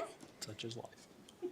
Next is items of consent. Do I have a motion? So moved. Second. Motion and second. Any discussion? Madam Clerk, if you'll please call the roll. Mr. Shepherd? Aye. Mr. Fidzikowski? Aye. Mr. King? Aye. Ms. Biggs? Aye. Mr. Motts? Aye. Ms. Bone? Aye. Chair Blevins? Aye. 7 ayes. Right. On to old business. First thing is the removal from the table, special use permit amendment for Indigo Road Investments. Do I have a motion? So moved. Second. I have a motion and a second. Any discussion? Madam Clerk, if you'll please call the roll. Just a second, sorry. Mr. Fidzikowski? Aye. Mr. King? I will abstain from voting. Ms. Biggs? Aye. Mr. Motts? Aye. Ms. Bone? Aye. Mr. Shepherd? Aye. Chair Blevins? Aye. 6 ayes, 1 abstain. Next up, special use permit amendment for Indigo Road Investments, rubble landfill. Do I have a motion? I would make a motion just so we can discuss. There's some questions that we probably need answered, so I would make the motion. I have a motion. Do I have a second? Second. A motion and a second, and now we're open for discussion. I saw Bree here somewhere. Oh, there you are. I got to get a taller chair, I think.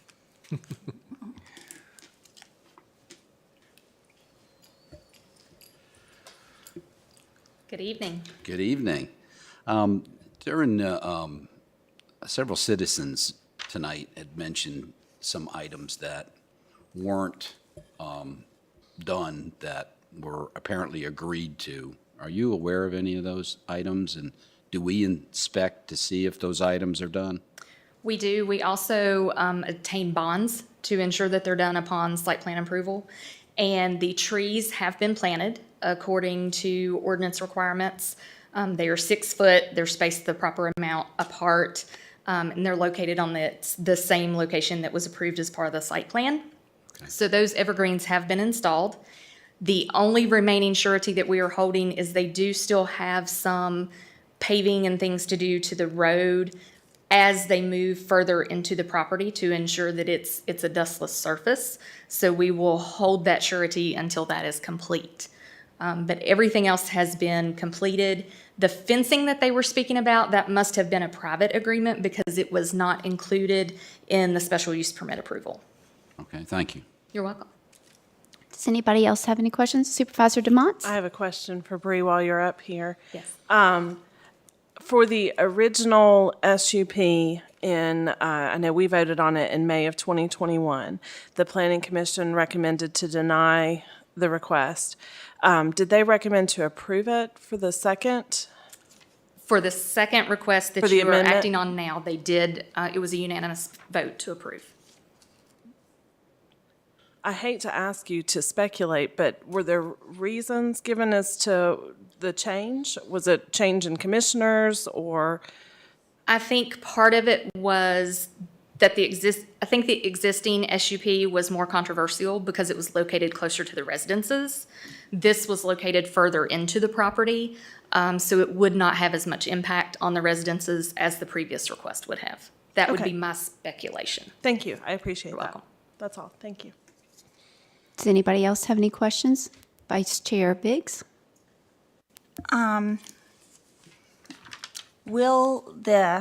If this were to go through, does it increase the traffic on the road with the trucks? Not necessarily. They are still filling the original fill site, so it's not necessarily going to increase it per day. It's going to increase the length of time that there could be traffic on the roads. But we approve it based on a certain amount of fill. So once they reach that amount of fill, additional traffic can't come in. So it just depends on how they obtain the fill, but there's not like a per day limit on the amount of trucks that could be coming and going currently. Why are they coming back in less than a year for more land? You would have to ask the applicant that. I think part of it was to be prepared for, future, if it does fill out quicker than they thought. It did take them a while to get through the last process because there were a lot of impacts. So I think they assumed that this process might be as lengthy, and that may be why, but you would really have to ask Mr. Phillips. And so if this were approved tonight, they could keep coming back and asking for more land each time? They could, yes. Okay. All right. That's up to 10 acres, correct? Is that what up to 10 acres, is that the limit? There is not a limit. They could come back as they identify sites to fill. There's a limit that they can do by right.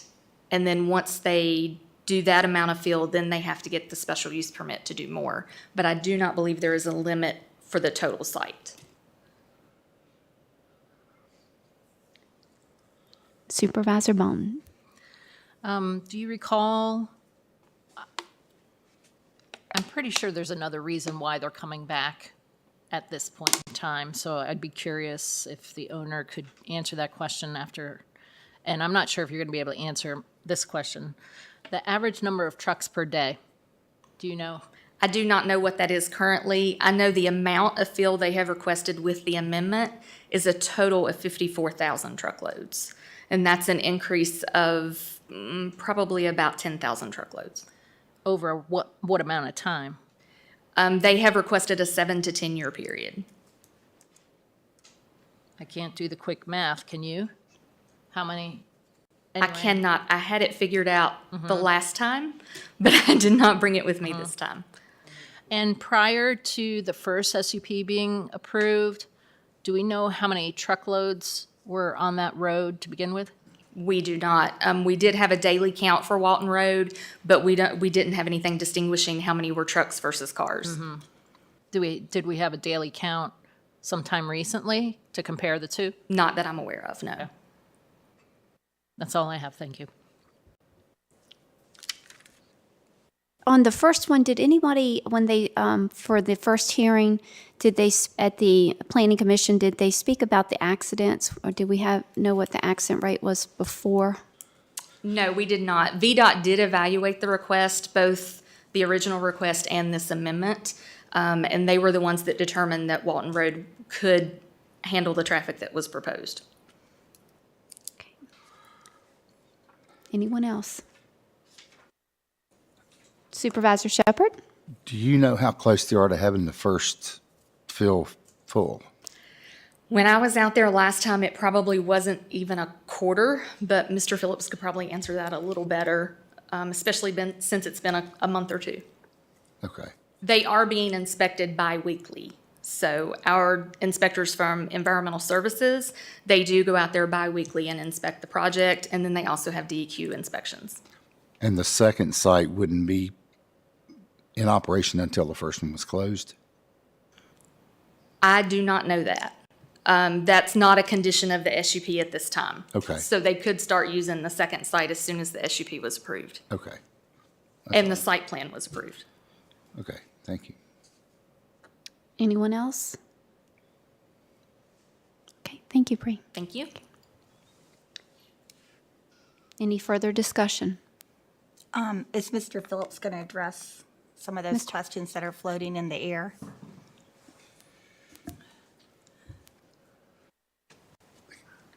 Hi, Mr. Phillips. Who would like to? Well, I was wondering why you needed more when less than a year. And then my second part is this going to be sort of like a continuing thing? Well, it depends on the growth and the construction in the area. If it's a need, we'd like to continue on. Of course, we have, 200 acres there of property. And the answer to your first question was, it took almost a year to get the first one approved. And we don't want to have a business built up and no place for the trucks to go. That's what so we're just trying to get ahead of the game. And we want to fill the first site and then have the second site ready, but not fill it until the first site's done. That's what our plan was. We don't even going to fill over here a little bit and then go over here and fill a little bit. We want to finish what we started, and then, have the other site ready to operate when the other site's full. Okay, thank you. And did Daryl have one? Supervisor Shepherd? And how full is the first one? I mean, how far along? It's close to half full. And again, that depends on any kind of construction. Right. And, there was a question said earlier today that there was no recycling going on. That's completely wrong. We're still recycling some of the concrete and stockpiling some of that. And then we recycle any usable dirt that can be resold or repurposed or reused. That's all I have. Any Supervisor Bone? What percentage of the new material coming in for this site do you actually recycle? 10%. And a lot of dirt is mixed, it's got gravel in it, it's got clumps in it, it's just unsuitable and uncompactable for most facilities. Your red clay and stuff, you can reuse that. You can stockpile that and reuse that in many locations. And of course, your topsoil you can reuse. Any kind of stone we can reuse, we will. Really, the concrete stuff we're munching and using it for the ditch lines and road beds and stuff like that. That's what we're doing. So how many trucks usually come through every day? See, it depends on the weather. It depends on. Nice fall afternoon, nice fall day, for example. Well, it really depends on if there's a job going on. Like right now, the job at Raff University is winding down, but there's some at Virginia Tech that are starting up. But then again, just on the average, I'm going to say 15 to 20 trucks a day. And so it's actually 15 or 20 trucks going in and 50 or and the same 15 and 20 trucks coming out. Yeah, because it's all, when y'all was out there, you seen it's one way in and the same way back out. So. And you don't expect it to change. It's just going longer period of time, right? That's what you're saying. So it has everything to do with the development that's going on in our county. Yep. Is it just for our county, or is it from Well, we get some outside? stuff. We take stuff from Raff University, and really, the Radford to Blacksburg area is really as far as it's going to come. Mainly, 90% of stuff comes from Blacksburg. Sure. I don't have any other questions. Thank you. Okay. Supervisor DeMotts? Supervisor Fidzikowski? There was a person that had mentioned something about, I think it was like a privacy fence. Did you have any kind of agreement with anybody to put up a privacy fence? We had talked to the neighbors, and we said we'd put trees or privacy fence, and we went with the trees. Okay, so it was an either or type thing? And the trees are in place.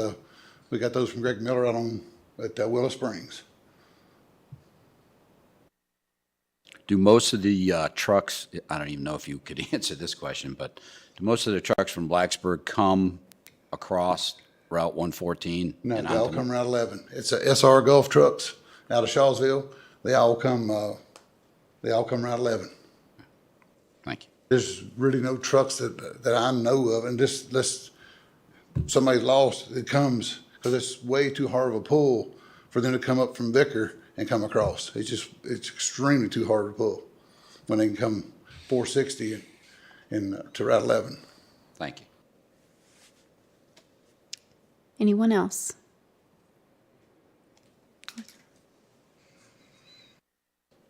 All right. Okay, I have a question for Marty. Okay. So like, is this SUP, for some reason we're not to go through tonight, Mr. Phillips could come back and apply again, or how does that work? Remind me about how that works. If it gets turned down, he can't come back again, I think, for a year unless it's A year, substantially different. Yeah, Yeah. I knew there He was. could bring back something different. Right, okay, I knew there was some timeline on it, I just couldn't remember. Thank you.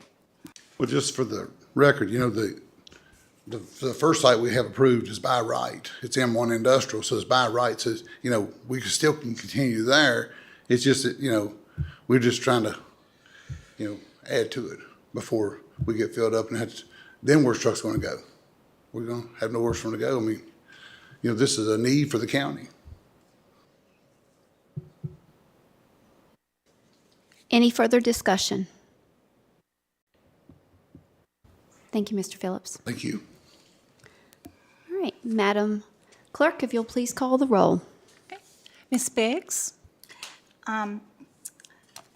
It's nothing against Mr. Phillips or anything, but as you know, or you might recall, I was very conflicted the last go-around, and I voted to approve, and I just don't think I can support this tonight because of it coming back with less than a year. I know that there's a need for this, but I have a real concern, and I know we can't do anything about it, because in Virginia, you let development go and then you worry about the roads. But that road really concerns me, and it did before.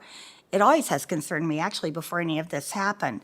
And I'm just worried that if trucks are, you know, not staying in their lane and they're going too fast and that kind of thing, that unless something can be done to make me feel more comfortable about the public safety aspect of it, I just can't support it. So I'm going to vote no. Mr. Motts? Sorry about that. When we voted on this in May of 2021, I actually was the only member that cast a no vote. And some of the reasons that I cast a no vote the first time around was based on the Planning Commission recommending that we deny it. And then also the legitimate and ongoing safety concerns. I am not going to be able to support the SUP amendment tonight. I know that we have a change in the Planning Commission recommendation, but I think that my initial concerns for road safety have not been properly resolved. In fact, I am more concerned now than I was when we saw this the first time. I also have some concerns that the promised improvements were not made to buffering and fences. I know that we have open bonds on those, but I feel just as a good faith measure, closing those bonds prior to coming back for an amendment to the SUP would have been a good faith approach to the board. And so for those reasons and for the ongoing concerns that have not been resolved, I will be voting no tonight. Ms. Bone? As the Planning Commission liaison, I know how much deliberation they actually had for this and trying to take everything into consideration for safety as well as land use for our county. I will be voting yes. Mr. Shepherd? I was glad to hear Mr. Fidjikowski's question about which route the trucks were taking. And I had suspected that that's which way they would come anyway, having a history of driving a truck. So I feel more comfortable voting for it, so I'm going to vote aye. Mr. Fidjikowski? Aye. Mr. King? I will be abstaining from the vote. Chair Blevins? I do have some concerns over those road issues and the fact that there have been 33 reports of accidents. That is very concerning. And I have to think about the public safety and that, and it's nothing against, I know the county needs that, but the Planning Commission first opposed it. That's correct, right? Opposed it. And then this time we're for it. I'm going to vote no. I have 3 ayes, 3 nay, and 1 abstain. So that's a tie vote. I think the motion's defeated because the tie can't be broke. The tie is not the result of a missing member who could vote at a later So meeting. motion fails. Correct.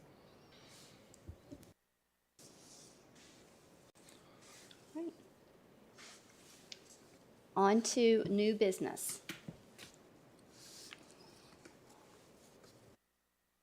First up is School Capital Transfer of Operations Center. Have a motion and a second. Discussion?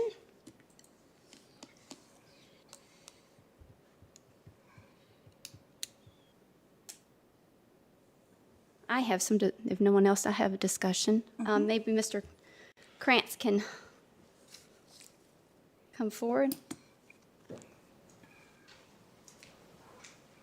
Hi, Mr. Krantz. Thank you for coming tonight, sir. Yes, ma'am. All right, so this is appropriation to move this sale of the Cambria project.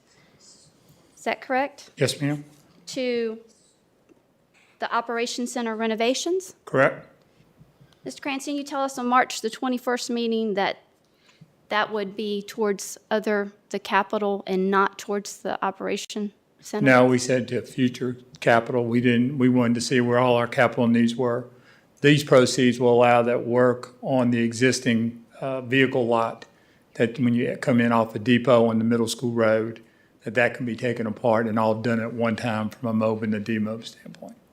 So this is going towards to be appropriate for the Operations Center renovations? Yes, ma'am, on the site. The site work, not inside of a building. It's taking that football field and with what we did the last time on March 2nd, coupled with this, we'll complete that. Okay. So on one of the March meetings, I think it was the 21st, that I thought you said everything was going to be complete for the 2.5 million that we appropriated, that would complete the project. That would have kept the existing service lot. The recommendation from my team is to go ahead and take that apart. That lot was done when the old, when BMS was moved back to that particular site. When that was done, it was only built to last for 2 years. It's now been 4+. So at some point, we'll have a failure, sooner rather than later. So the intent is go in, stabilize it, and have a lot that gives you 95 car parking spaces and 75 bus parking spaces. If we go just with phase one, you'll have no vehicle parking lots. That'll still remain where the vehicle lot is, and then the buses will be in place. But if that's not enough, or if we start to have failure in that vehicle lot, then we'll have to be looking at where we can get the funding to do that. Do you have an estimate or cost? Can you tell us what you've spent already on that Operations Center, or an estimate of what the final garage cost? itself's about 1.7 million. Bringing over the IT group, because we had to bring in more electrical power in the generators, we spent about 500,000 there. And then on this, it's 2.7 is the total for the site. So it's about $5 million all in when it's all said and done. And that's including the 2.5 plus that we Yes, ma'am. appropriated back in the Yes, ma'am. Yes, ma'am. And additional costs? I think there's cushion in those dollars that if there's any cost overruns, and I don't anticipate any, because we got a firm bid from, multiple companies bid on the project. Between first and second was less than $20,000. So I think that the cost estimates were pretty solid. Okay, so 2.5, last time we appropriated, that I was under the assumption that you said that would complete the project, and that this sale, because I remember asking you the sale of the Cambria project, and you said that would go towards the capital to give you the $4 million. And I still think a portion of this will go to other projects. We'll close out this and won't spend everything that's being allocated to it. I would be very surprised unless we have some major issue. But this isn't like the garage where we had the battle between a 4-inch water line and a 6-inch water line with the town of Christiansburg, or with fire retention walls and things of that sort. We won't have those kind of problems because it's an open site related work. And so that you were saying, again, the total amount for the Operations Center was about $5 million? When it's all said and done, yes, ma'am. Okay. Thank you. Any Yes, other ma'am. further discussion? Madam Clerk, if you'll please call the roll. Mr. Motts? Aye. Ms. Bone? Aye. Mr. Shepherd? Aye. Mr. Fidzikowski? Aye. Mr. King? Aye. Ms. Biggs? Aye. Chair Blevins? Aye. 7 ayes. Thank y'all.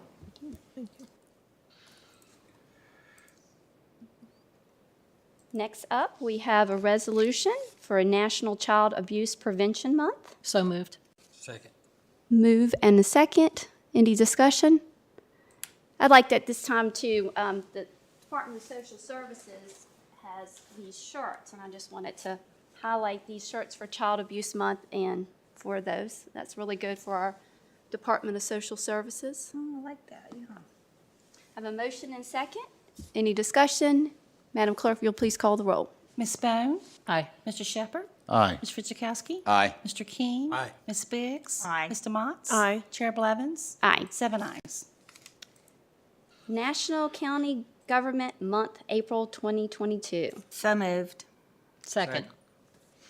Motion and a second. Any discussion? Yeah, I'd just like to say that I'm really glad to see this resolution because, you know, we're the boots on the ground. The bucks don't stop here. We're trying to get the bucks here. But we're the folks that really are so accountable to our citizens in every way. I mean, you can find us anywhere, especially at Kroger's or Food Line. And so I'm really glad we put this on because we have such hardworking people in local government all the way around, our staff, our elected officials, and all across Virginia. So I'm glad to see this on here. Madam Clerk, please call the roll. Mr. Shepherd? Aye. Mr. Fidzikowski? Aye. Mr. King? Aye. Ms. Biggs? Aye. Mr. Motts? Aye. Ms. Bone? Aye. Chair Blevins? Aye. 7 ayes. Next up, National Crime Victim Rights Week, April 24th through the 20th. That should be the opposite, April 20th through the 24th, So moved. 22. Second. I have a motion and second. Any discussion? Madam Clerk, if you'll please call the roll. Mr. Fidzikowski? Aye. Mr. King? Aye. Ms. Biggs? Aye. Mr. Motts? Aye. Ms. Bone? Aye. Mr. Shepherd? Aye. Chair Blevins? Aye. 7 ayes. Next up, National Distracted Driving Awareness Month, April 2022. Motion?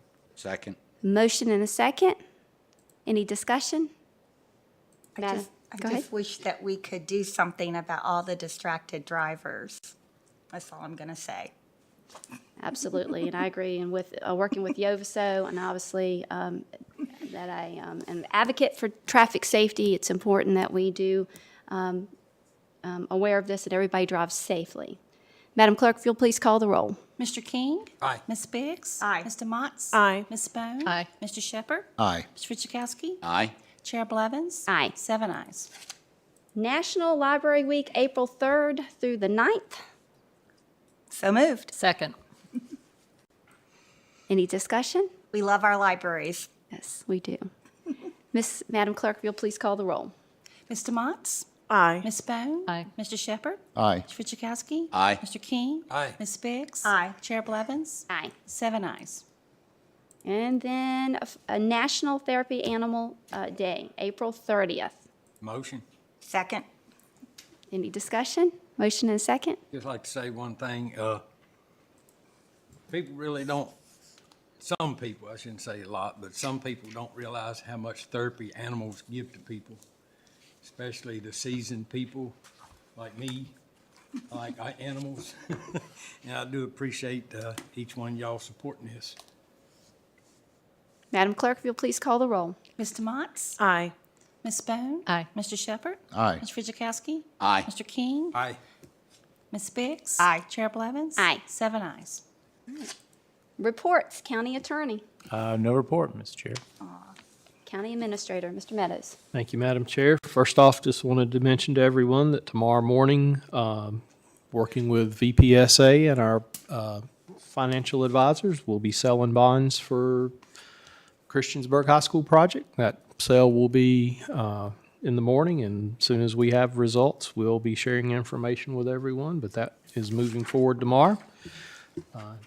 Just wanted to also remind everyone that look forward to seeing you back in this room next Monday night at 6 o'clock to hopefully get the budget up and rates approved for fiscal year 2023. We actually had a conversation in the office the other day about looking into next year and talking about fiscal 24. It's just, it never stops. And last but not least, wanted to wish everyone a happy Easter this Sunday. Thank you. Supervisor reports. Let's start off with Supervisor Shepherd. I have no report. I just hope everybody has a nice Christmas. That's where I'm at. Easter holiday. Supervisor Bone. I would love to I would love to see what VDOT could do for Walton Road. I don't know what we can do to encourage David Clark to help with the ditches and the curves and all that kind of jazz. So if we can pay a lot of attention to it, sounds like a very dangerous situation, and we want to keep our residents safe. That's all I've got. Thank you. Supervisor DeMott. Just one reminder for all of us that on, excuse me, I'm sorry, my allergies are out of control. On Saturday, April the 30th, we'll be having opening day for Montgomery County Parks and Recreation at their Creed Fields for opening day for the baseball season. I've got that on my calendar at 9 o'clock. So if you are able to come, please do. Supervisor King. Excuse me, don't have no report, but I would like to thank Mr. St. Clair for all his hard work to help get EMS situated here, him and his staff. I appreciate all that hard work. I know you've been through a lot, and I appreciate the county staff. We got County Appreciation Month. I mean, we have a wonderful crew here. You too, Craig. Thank you, sir. Thank you, sir. I appreciate everything that y'all do for the citizens of Montgomery County. Thank you very much. Supervisor Fidzikowski. Yeah, I would add to that, Brad really stepped up. He wasn't here very long, and he was given some big assignments, and we really appreciate that. But that's what we've come to expect from all our county employees. They all step up, so we're very grateful for that. And other than that, just like Supervisor Shepherd, I wish everybody a Merry Christmas and a Happy Easter. It'll be, don't laugh, it'll be here before you know it. Vice Chair Biggs. Ditto to what everyone said, and as you're aware, April 16th is coming up, and there'll be a lot of different activities at Virginia Tech. And one of the activities is going to be the spring game. And so as I'm your representative at the airport, we're hoping that we will, because of the new coach, maybe we'll have a lot of interest in getting some of our Hokies to fly in and buy fuel. So hopefully that will work out. Very good. I'd like to wish everybody a happy Easter as well, and do a congratulations to the Mountain View Humane Society on our 10th anniversary this past week. And the Department of Social Services will be also hosting a child abuse family in recognition of child abuse awareness, a family spring day on April the 21st, downtown Christiansburg from 3:30 to 6. And they'll have lots of vendors, family-friendly activities. And anything else? Then this meeting stands adjourned. Thank you.